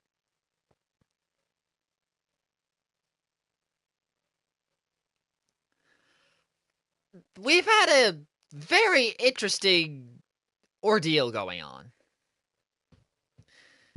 between Opening in Awe and Randy Orton, where at almost every turn it feels like Randy hits Opening with an RKO or a punt kick. Yes, it does indeed go back a year. It's not ever even really been in the ring. It's mostly been outside the ring. Like, even I can't answer. Even I, Prime, cannot answer why this has been going on over a year. But it has been, and Opening's constantly been getting his ass kicked by Randy Orton. However, recently, Randy showed up once again attacking Opening, not with an RKO or punt kick this time, but instead, a choke slam. And afterwards, he basically declared that he and Opening would end this chapter of their stories at Life of the Party. One true one-on-one between Opening and Awe and the Viper Randy Orton. Before then, however, Randy has some business to deal with, as we have a returning Drew McIntyre getting involved in the fray as well. Basically saying, if Opening can't do this, then I will. And he decided to bring Opening's cat Pokemon Incineroar on for the ride as well, as he challenged Randy to a tag team match. Randy had to find himself a partner, and I do believe he has found that partner. So this is a fave for the generations for the future generations. You could say that, yes. All I know is Randy loves RKOing Opening. Yep. But tonight, it's not exactly about Opening, more about Randy and Drew, who have had a feud in the WWE before as well. So there's some little story there, but that's out of the scope of this. We gotta get to this match. So, as we get this started, who will Randy have found as a tag partner? We'll have to wait and see. So, without wasting any more time at this, there is your poll. Let's get this match underway. Okay, I'm gonna stand for this one. Oh wait, no I shouldn't. Yeah, now we're talking. I'm gonna stay down. Well, coming out first. The following contest. Oh, well, speak of the devil, actually, he's here. Out first is Opening's Pokemon, Incineroar. The Innovator. opening by his side. Incineroar actually never competed much on the main roster before. However, Incineroar is pretty infamous for his run down in the now defunct call-up, our old, you could say, NXT of the FWW. He is a former call-up champion, and ironically enough, that is also where a feud between Incineroar and Randy Orton started. Look at the focus and drive in his eyes. Incineroar's already beaten Randy as he beat Randy at the biggest stage of the FWW Showdown. But tonight, he's back for more as he's going to team up with Drew to take on Randy Orton once again.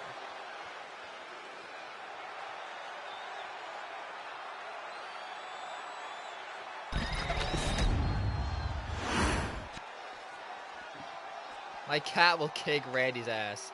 Randy wants beef with everyone. Fair enough. But someone who also wants a lot of beef is this man. Here comes Incineroar's tag team partner, a man who's the Scottish Warrior, McIntyre answers to no one and fights only for Drew himself. McIntyre. Having his arm raised tonight, and I would not. It has been a very long time since we had last seen Drew. But tonight, he's back with a vengeance.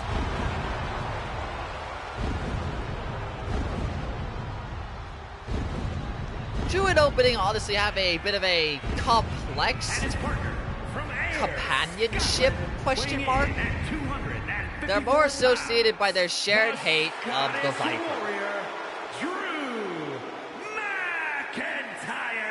They don't agree on everything, but they do share their beef with Randy Orton. McIntyre's become a ticking time bomb capable of And it does kind of seem that Drew doesn't exactly trust opening to beat Randy. A man so Drew who's ready for battle. Gonna do opening a bit of light work by trying to take down Randy, weaken him before opening has the chance to fight him. How successful will this be? We'll have to see.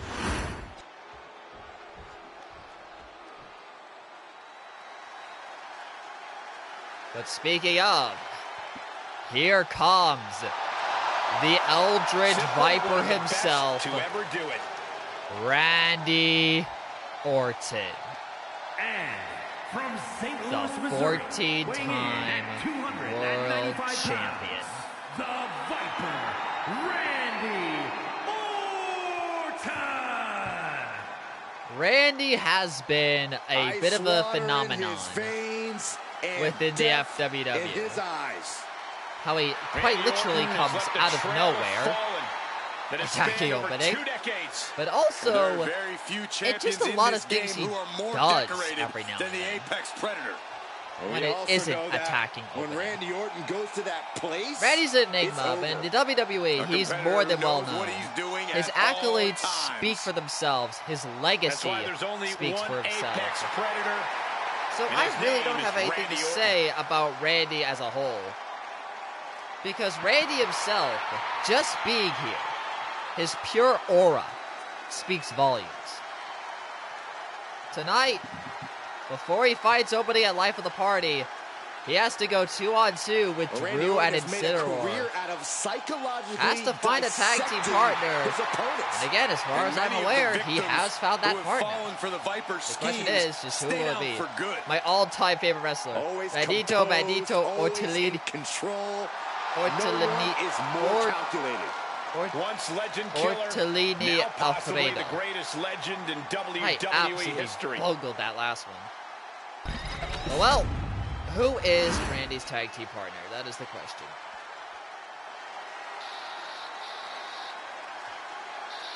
Oh, fuck. Owens is here for a fight. Oh, History has shown us fuck. KO is always unpredictable and always dangerous.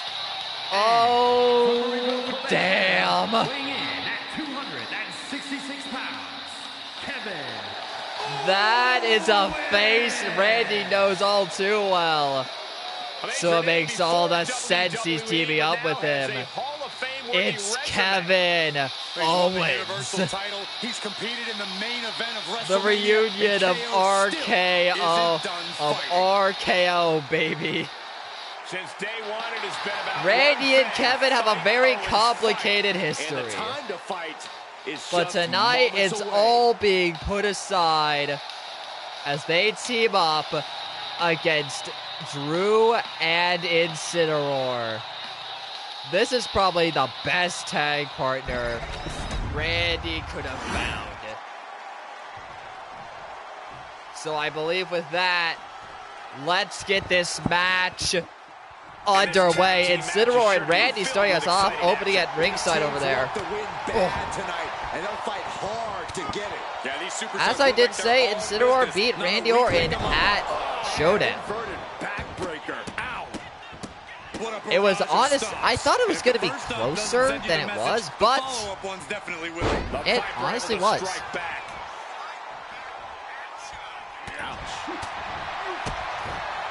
No, they don't, Polka. They are not tag teams. Wait a minute. Bro, I just looked at the replay. What do you mean Incineroar is already bleeding? One DDT is making Incineroar bleed. And Randy working away at Incineroar.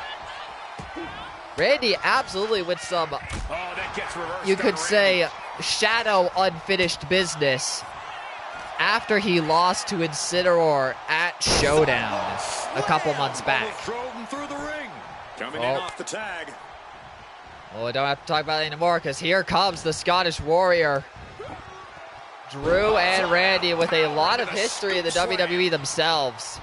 A lot that I don't exactly feel like getting into right now.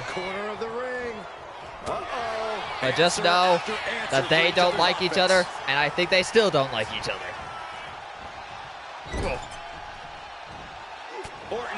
By the way, they're not fighting over their own feuds. They're fighting over the feud between Randy and Opening. It's frankly absurd how much Kevin's willing to put himself through in matches to win. Did you see his SummerSlam return this year?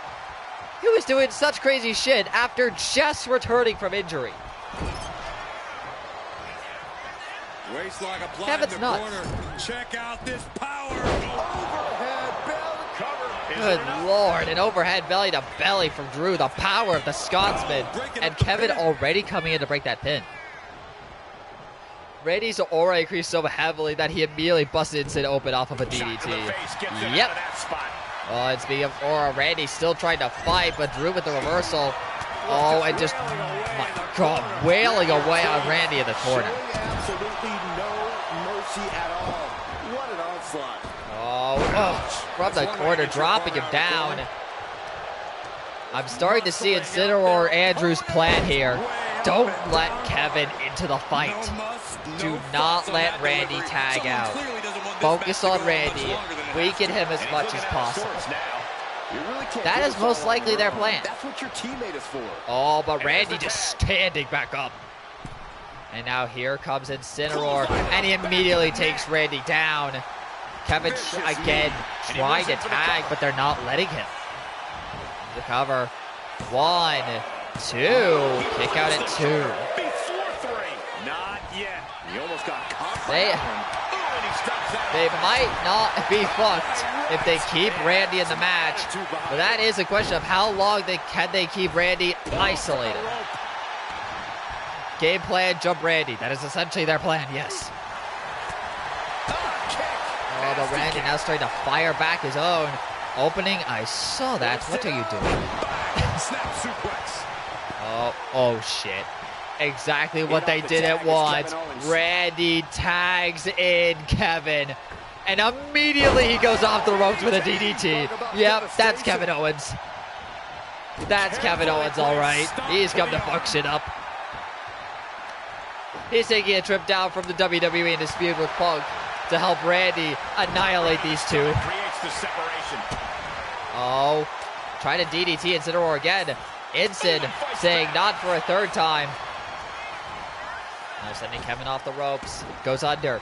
Oh, goes up and hits him with an elbow. Viewer discretion advised, RKO will be spammed.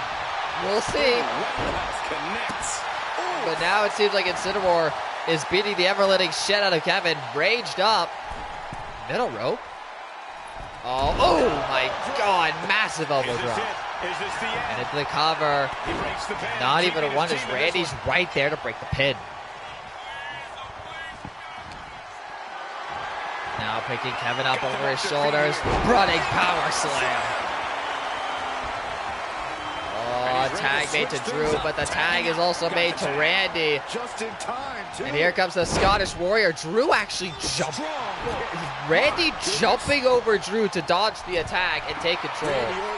And then he taunts at the worst possible time. Oh, God. Oh, Randy. Oh, Randy. You set yourself up, my guy. You set yourself up for a big ol' superplex. That's got to do its damage to Randy's back. Never mind. Randy's still able to kick out. Well, not kick out. Get a reversal. Oh, my God. You're a Nagi. Full Nelson slam. More like a full Nelson Uranagi. And here comes Owens. Rages off and absolutely boots Drew in the face. Stops Drew from tagging out. Saying, you want to isolate Randy. How about we turn the plan against you? But Drew saying, you're not going to get the chance. This is insulting. Now Drew wailing away at Kevin. Somewhat focusing on the head. Oh, now Drew just raged up. Does everyone have rage except for Randy? I think they do. Oh, Drew got the ropes, boot to the face of Kevin Owens. And now just picking him up and just tossing him into the corner. Oh, but a quick reversal from Owens. Game plan, jump Randy is not unfolding like they hoped. Powerbomb position and just a powerbomb. And then Kevin immediately making the tag to Randy saying, go get him. Randy to the cover, using the ropes. One. Oh, just the one. Drew kicks out. Oh, weave. Oh, couldn't weave that though. Big drop kick. Got enough rage in this ring to fill a hardcore match. You're not wrong, move. Oh, wait. Tag made to Kevin Owens. Oh, shot to the gut of Drew. Oh, and a stunner as well. Got all of that. Forces Incineroar to break up the pin. And Kevin actually kind of scaring Incineroar off. Just like, no, leave me alone, please. Up on a knee. And another boot to the face of Drew. It didn't start in favor of RKO this time. It didn't start in favor of RKO. But now they're turning the tides in their favor. Tries to tag Randy in, but gets reversed. But catching Drew before he can run. Gotta go off the ropes. Picks him up into a powerbomb. 1, 2. Drew doesn't burn, but the pop-up powerbomb did its number. Tries to pick Drew up again, but Drew with the reversal. Oh, I got it up distance for a Claymore. To the cover. 1, 2. Kick out. And this time Randy doesn't come in. Drew went to sleep and Instant was not ready to take his nap. He already had one. Wait. Future shock DDT. To the cover, and that forces Ray to come in. Now it's Drew and Kevin all on their own. I'm not gonna lie, Drew versus Kevin would actually be a banger match. Wait, 3, 2, 1. Claymore to Kevin Owens. That might be his resiliency. 1, 2. It was. RKO's favor has just turned against them once more. You know McIntyre loves a challenge, but he better not let his opponent hang around for too to long. The corner, but Drew not going to give Owens any break. Titanic ship roaring through this crowd right now. Well, you're not the only one. Tag made to Incineroar. Probably the worst thing you want to be if you're the worst thing you want to see if you're Randy Orton. Because you can't come in to save Owens. You don't need to come in to save Owens. Owens just reversed Incineroar's finisher and tags in the Viper.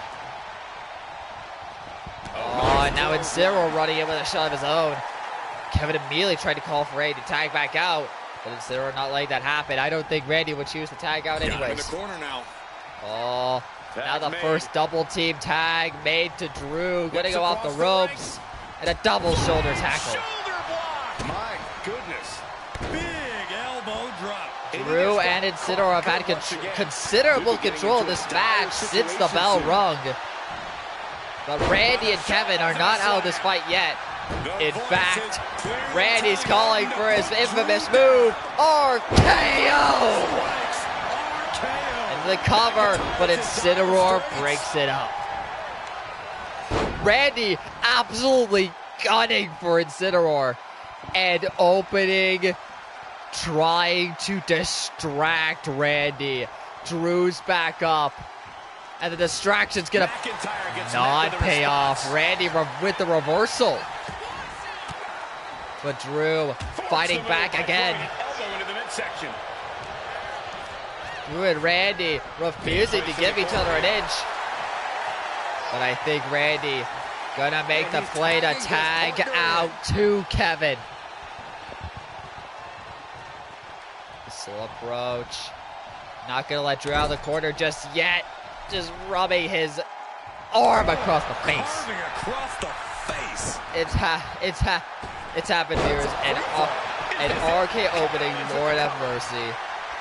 1, 2. Kick out, no resiliency. How have we not claimed a winner yet? Tag made to Incineroar.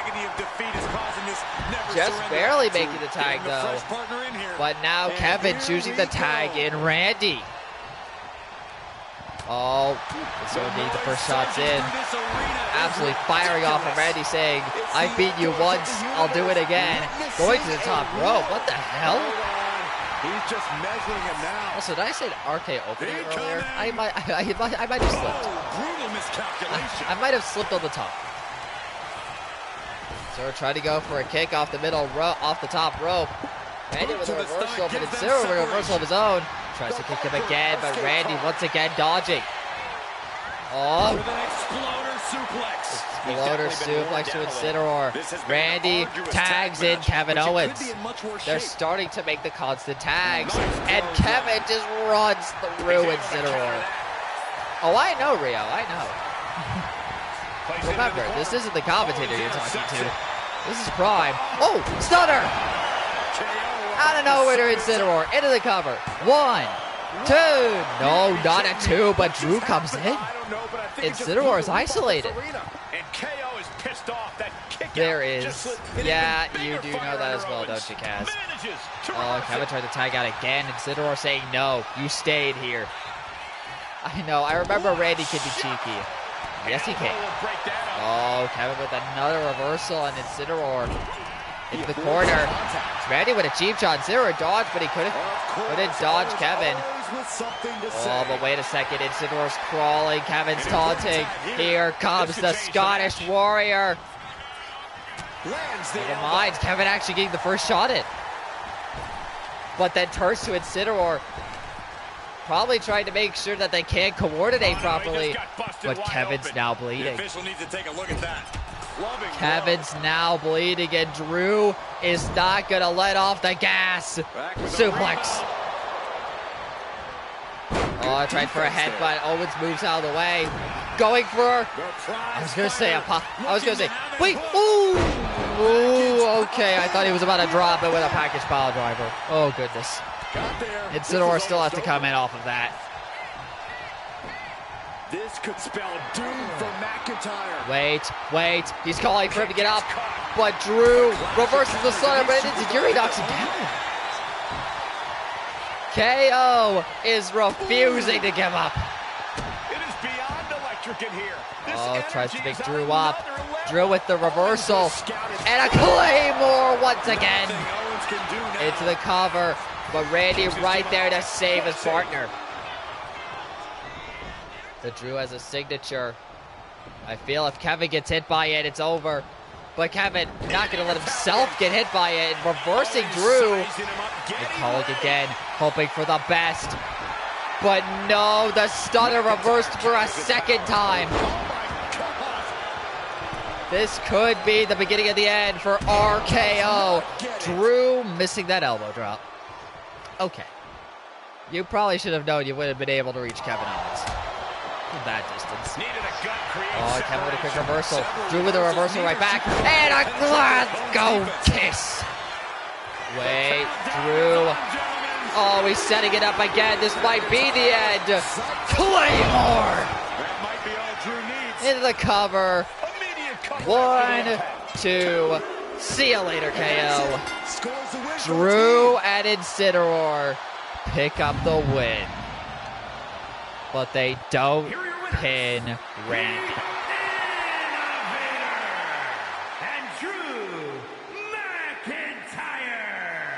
Drew McIntyre helping catapult the team to victory. That wasn't just a win, Cole. That was a top-level tag team performance. Take it from a former NXT tag champ. RKO tried their best. But in the end, it wasn't enough. Drew catching KO at the right time to take him out with a Claymore. 1, 2, 3. Drew McIntyre and Incineroar win. But again, they pinned Kevin Owens. They didn't pin Randy.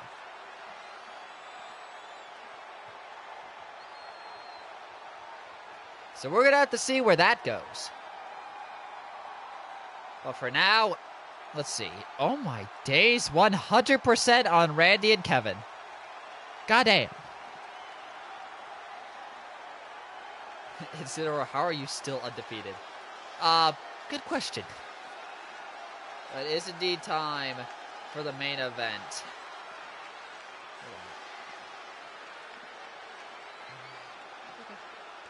I'm tiring out. Like, how does the commentator keep up with doing this? God damn. Right. Now with that, we did not trust Drew and Incin. No, we did not. But they still got it done. But for now, it's time to go on to the main event.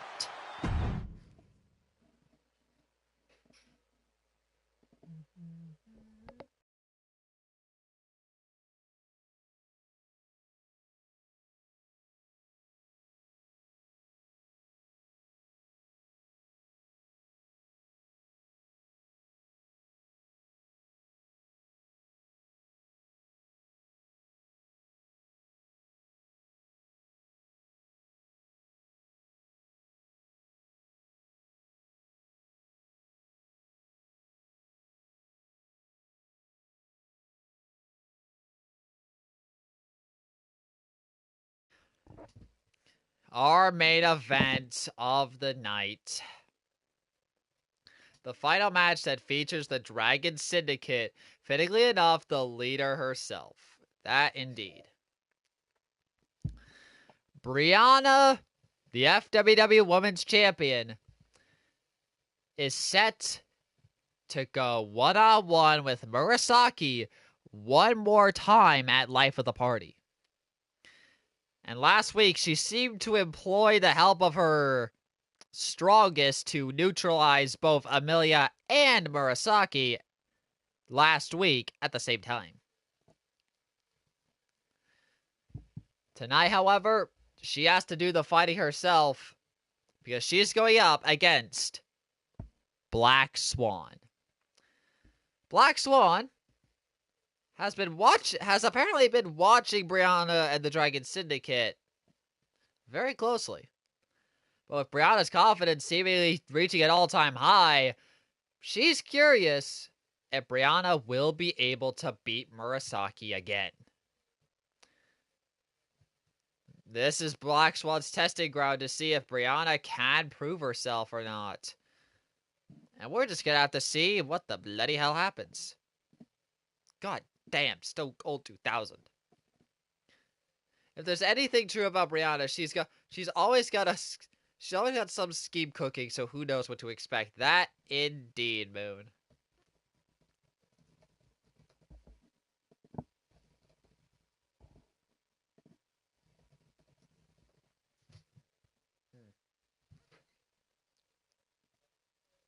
No.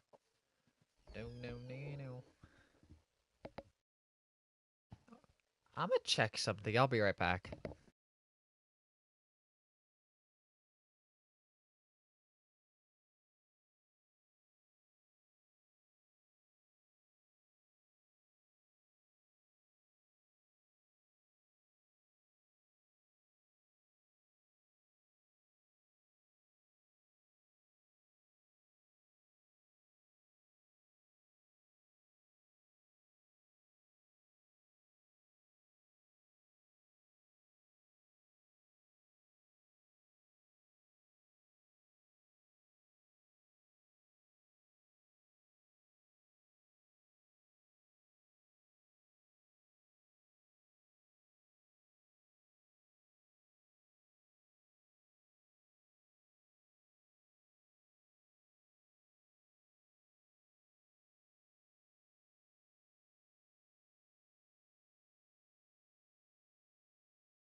You're not wrong there, Lanko.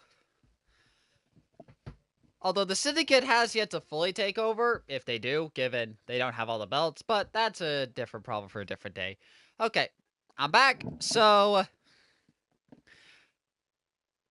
there is your poll. Let's get this main event underway.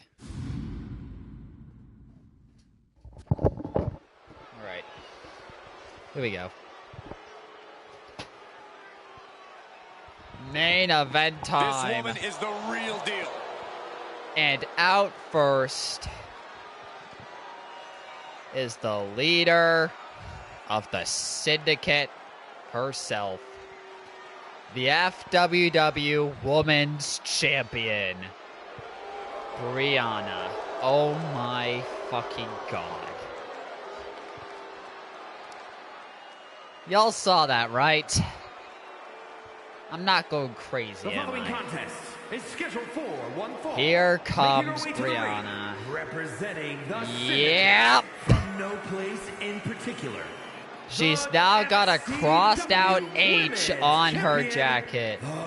She's actually making a tally on her own fucking jacket. And guys, this looks to be a match with major implications here in WWE. Crossed out H on her jacket. That's so damn toxic. Here. Yep. She's crossed out Mura because she beat her for the title. And now she crossed out the woman's golden treasure holder, Title Town. defense or not, she will always This leave it talks. all in the ring. Damn. Like, it's so toxic, I have to be impressed. But anyway, Brianna has been on the rise. She may have fallen short to Amelia at Showdown, but since coming back, she's been on a different level, destroying the concept of Super Sucky that we had come so used to. And becoming the next women's champion. She's got a date with Murasaki once again at Life of the Party. But with her confidence booming that she will be able to best Murasaki one more time, it does lay the question that Black Swan posed. Will she be able to do it? So now, coming out second, it is Brianna's opponent, From New York, Black Black Swan. This is a competitor who isn't happy with a win unless they get a handshake from their opponent afterwards. A real respect for the business. Can they even work their Black hands properly? Swan has Apparently, been they lack a spine. a very mysterious competitor since she came up. She's not had that many fights. In fact, she's more of a lurker, if anything. But she does have the occasional fight. I do remember the last time she fought before now was poetically against Murasaki. But now, she's back in action, facing off. She knows she deserves to be atop this division. Brianna. And a win tonight will go a long way towards that. To see if Brianna is ready for Murasaki. Like how she tested if Murasaki was ready for Mona. Oh, Mona. I forgot to mention that, actually. I think I will after. This could be a very close match. So we'll have to see what happens. Let's get this match started. I'm just saying now, I am black so that I don't get jumped. I'm not reading that myself because I am not black. But you wouldn't be wrong, but you would essentially be right either. An underrated fact about Brianna, as the Lightning Dragon, she's been seemingly an ace at reversing maneuvers. You're not wrong. Brianna is quite fast in the dial. It's still a match against the champ. And Brianna starting out strong, hitting a DDT off the ropes. Taking the momentum. You can feel the aggression behind each attack. Brianna starting incredibly strong against Swan. And that's a headbutt immediately to the cover. Already a 2 count. Yeah, still plenty of match left. Already a 2 count on Black Swan. Brianna is going to town right off the hop. And I'm not sure whether it's the fact that Black Swan doesn't fight much, or the fact that Brianna is just that much just that powerful. Who knows? No answer to any of these attacks. She's really got nothing left right now. She needs to reconsider her approach. Middle row, Brianna calling Swan up, off the ropes, didn't get the forearm. Black Swan with a counter. Go off the ropes herself with a coffin drop and absolutely shatters Brianna's spine with that. Oh my god. Oh my god, you're already going for this? Here we go, ladies and gentlemen.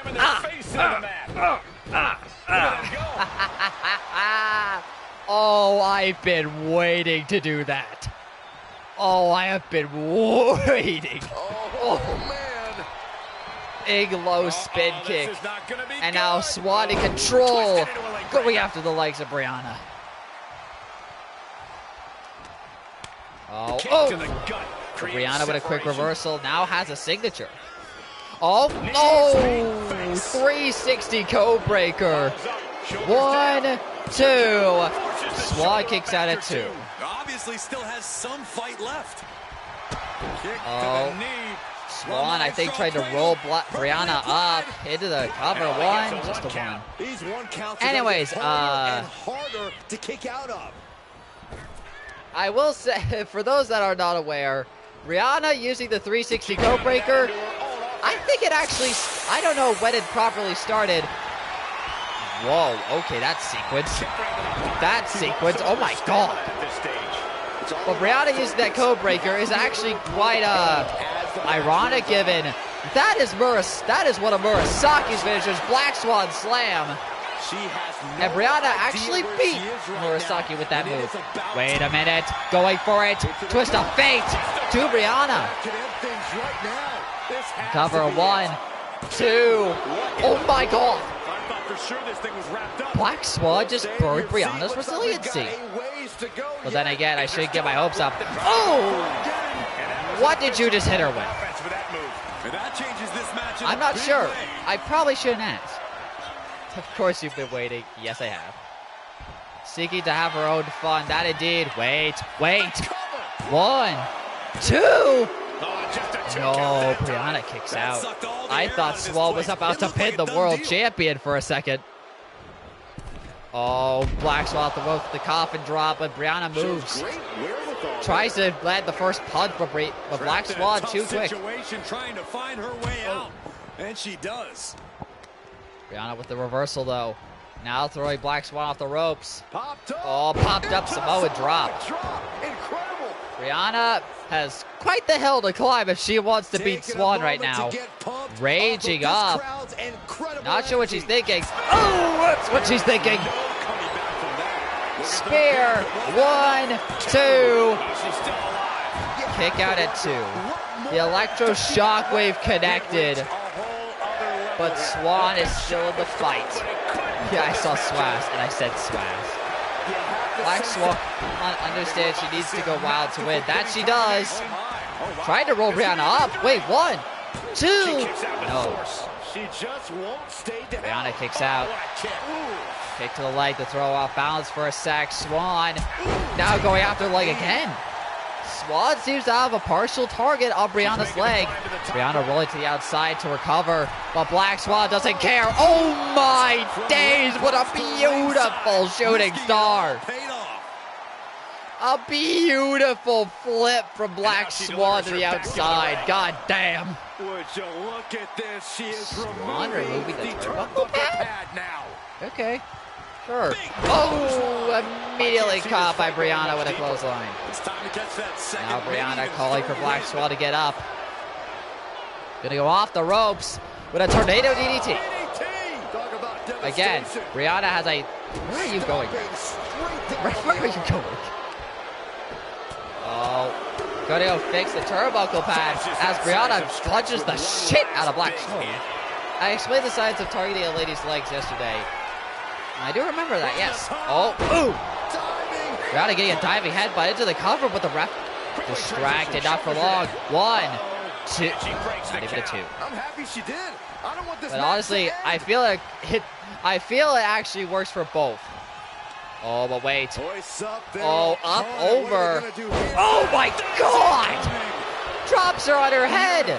1, 2, and that forces Black Swan to burn.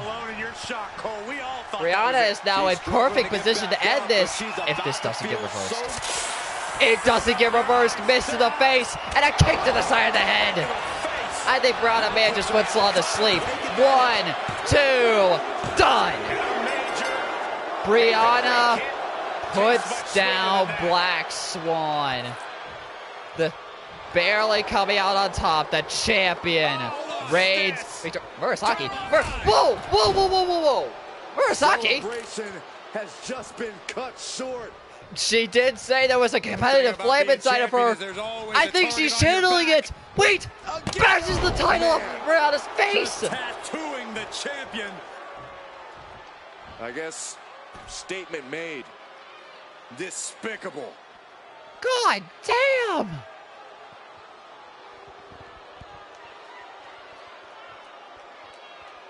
I have never seen Murasaki do that before. But it seems the competitive flame inside of her is burning strong.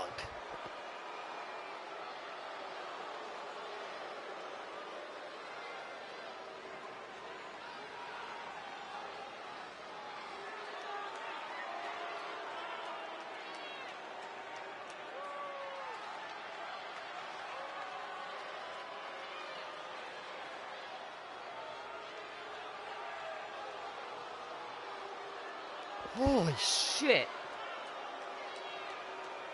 Also, like, I'm gonna be honest. Murasaki has never done this before because she's always been about fair play. I think this is the first time Murasaki's actually done anything like this. Sneak attacking Brianna, turning the tables on her. And probably getting her back for sending Olivia after her last week.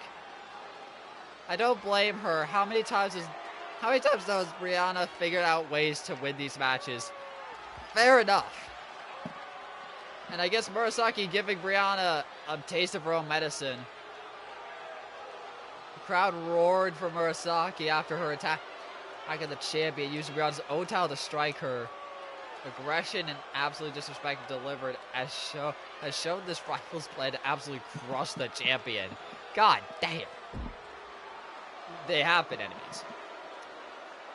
But I will say that was an amazing fight between Black Swan and Brianna. I thought Black Swan had Brianna beat for a couple of times there. But in the end, the champ stands tall, but not after the bell. man. 60% on Brianna, 40% on Black Swan. What a main event that was. Mosquito. Holy. But with that all said and done, Murray ain't going down without a fight again. Ain't going down again without a fight. Indeed. Taking a page of my own playbook, this is just making things more fun. We'll see how long that keeps it going, Brianna. I'll say that. But with that, that will be the end of our show. Which show is after this? It is traditionally Endurance next week at the same time, 6 p.m.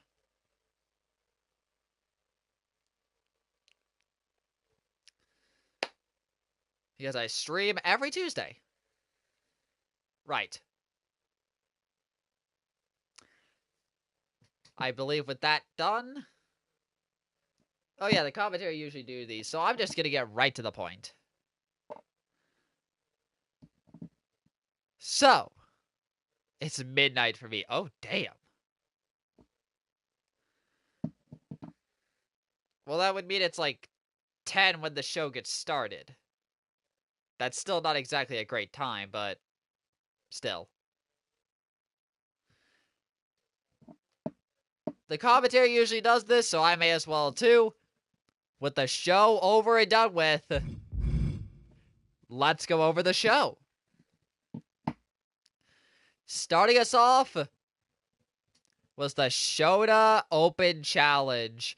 Shota 2-1 by this point in time, only losing his third last week as it was a triple threat. Tonight it was answered by the young OG, Javon Evans. And these two put on a fucking clinic of a match against each other.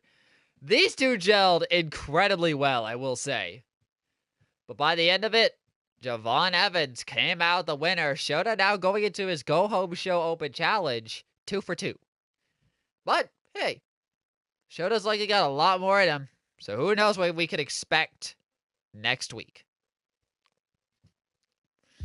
After that was the tag team match between the Working Girls and the Racket of Solm. The Racket wanted to correct the mistake they believe from caroling for Christmas.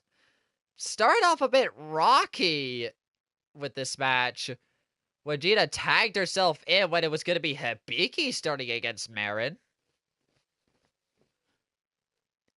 And very much in the middle of the match, Gina and Hibiki hit each other with the little fact that Marin dodged both attacks for them to hit it.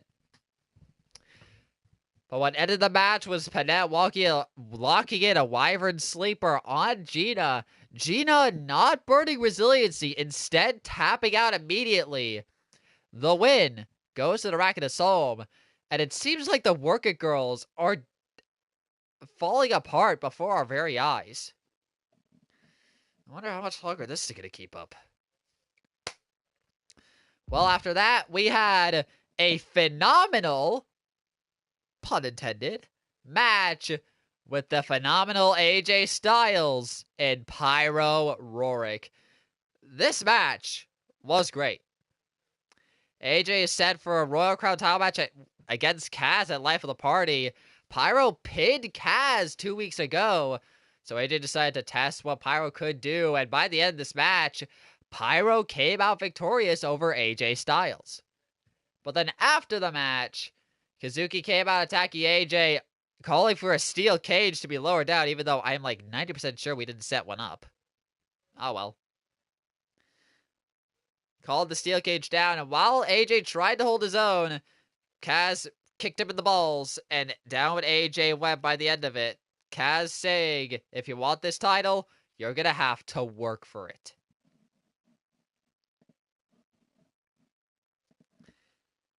So we'll have to see what happens at Life of the Party from here. After that was the battle between Solara and Dusk. one half of the Katrina sisters versus one half of the Champions Trauma team. This occurring after Trauma team was attacked and beaten by the Katrina sisters 2 weeks ago. Midway through the match, Solara and Dusk took each other down. Lunala and Naomi getting in each other's faces. And the ref ejecting both of them. Solara and Dusk kept on fighting, and by the end of it, Dusk able to get the job done, beating Solara for the 3 count. And giving momentum for the champions. Will they be able to hold on to that momentum as they go into Life of the Party? We'll have to see.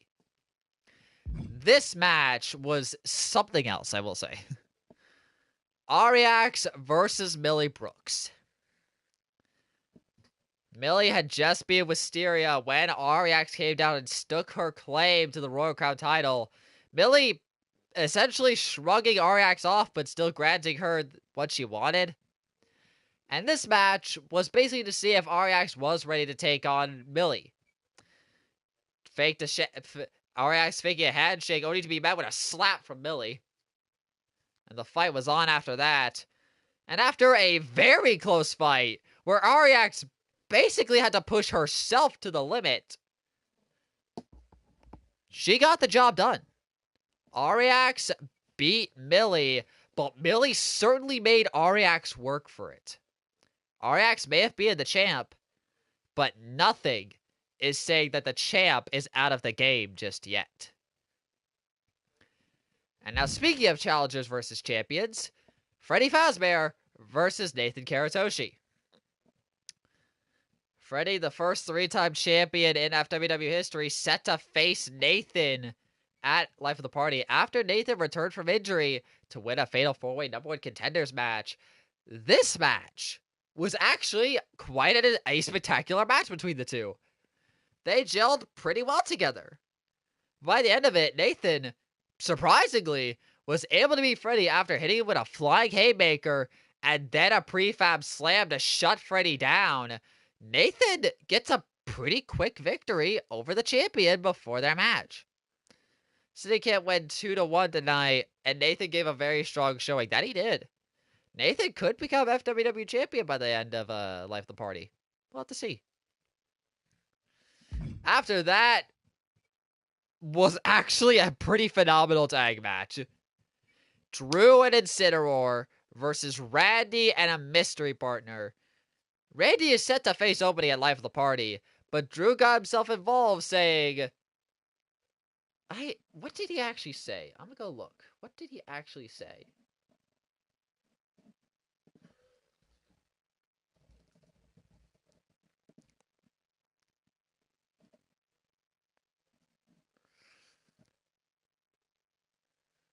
He said he'd show opening how a real man takes care of problems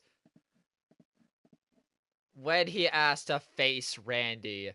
And he also decided to drag along Incineroar for the ride. Opening coming out with the both of them. Who was Randy's partner? Well, you see him. His partner was Kevin Owens. And goddamn, did Randy and Kevin put up a fight against Drew and Incineroar.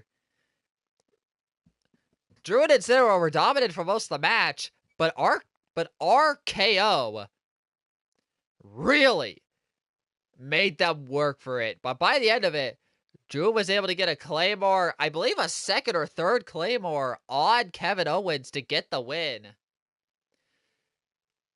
But he pinned Kevin Owens, not Randy Orton. So we're going to have to see where that goes from there. But as it stands, Randy still has a little bit of momentum before he fights opening.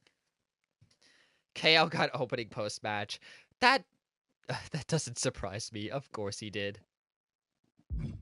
But after that, the main event, Brianna versus Black Swan. Brianna's confidence rising ever higher as the weeks have been progressing towards Life of the Party. Black Swan taking notice and wanting to see if Brianna is still ready to face Murasaki. And these two actually had quite a phenomenal match. And it did look like Black Swan was going to beat the women's champion. But Brianna was able to find an opening and retake control. taking the win over Black Swan and basically reaffirming that she is still ready to face Murasaki. Or is she?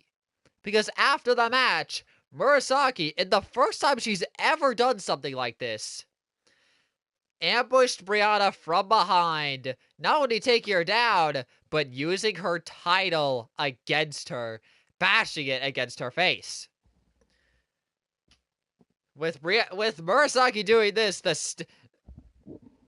you could say the tide at Life of the Party could be heavily shifted now, if Murasaki's willing to do something she's never done before. But regardless of what you think, that was how our show goes off the air. Or at least how this show ends. Let's see the news. Yep, and yep. Nothing new.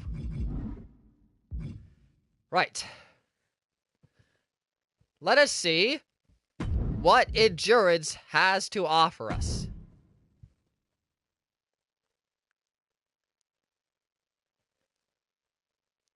All right. You're right, no injuries. Hell yeah. You'll love to see no injuries.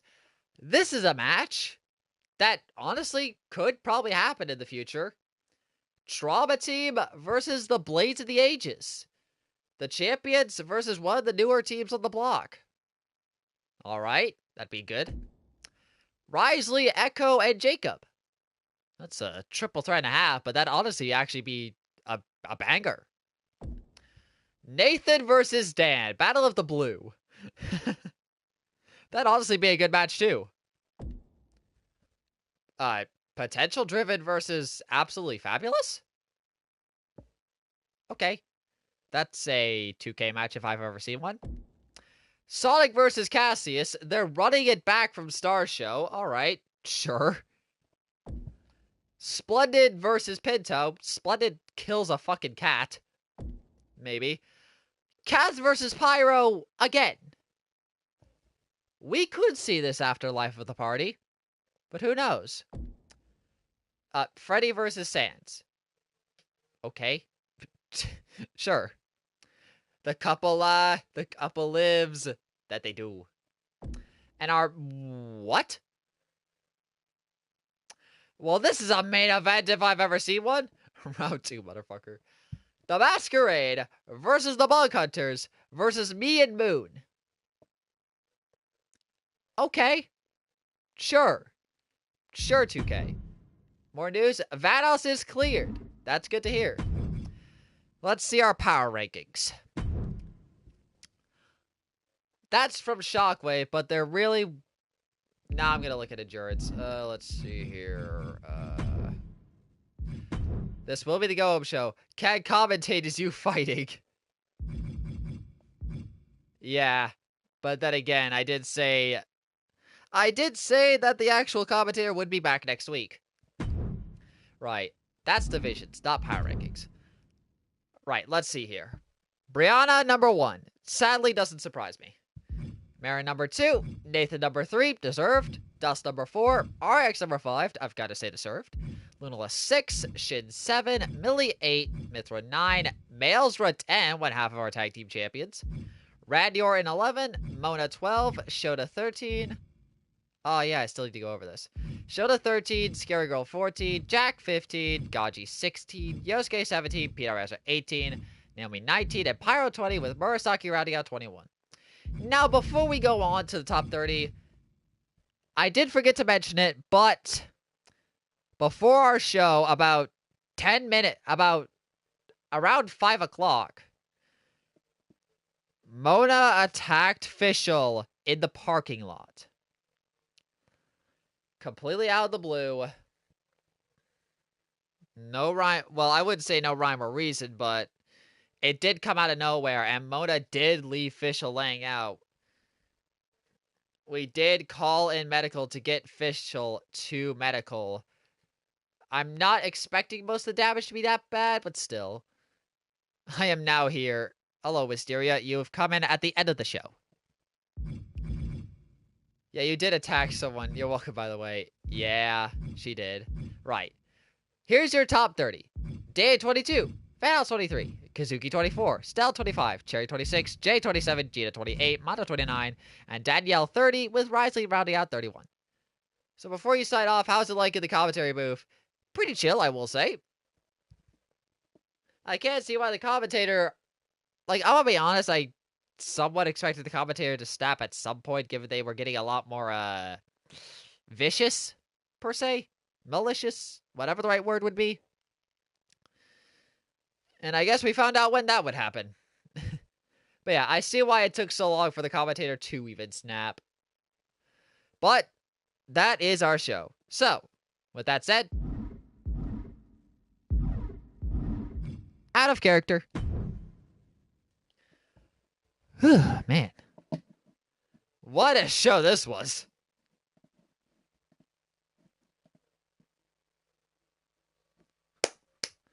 This was an incredible show.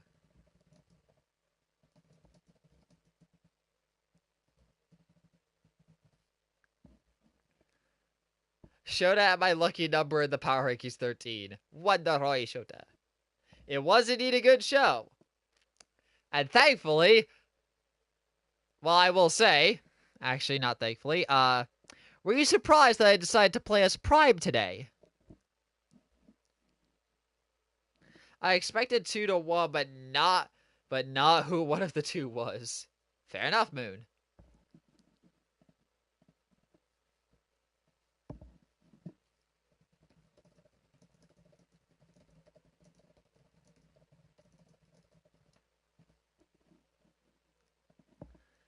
Also, I am happy. Yeah, because you guessed it would be Kevin Owens, and you were right. A little surprised, but it was awesome. Figured something was gonna go, didn't know what. It was indeed the commentator. But yeah, I will be back in commentator mode next week. I think it was cool. Honestly, I can tell the difference between commentator and Prime, given Prime is extremely chill. Yep. Well, I am late, I guess. Yes, you indeed are. But you can rewatch the show. As for me, I'm gonna tap out. Yeah, Incineroar is still undefeated.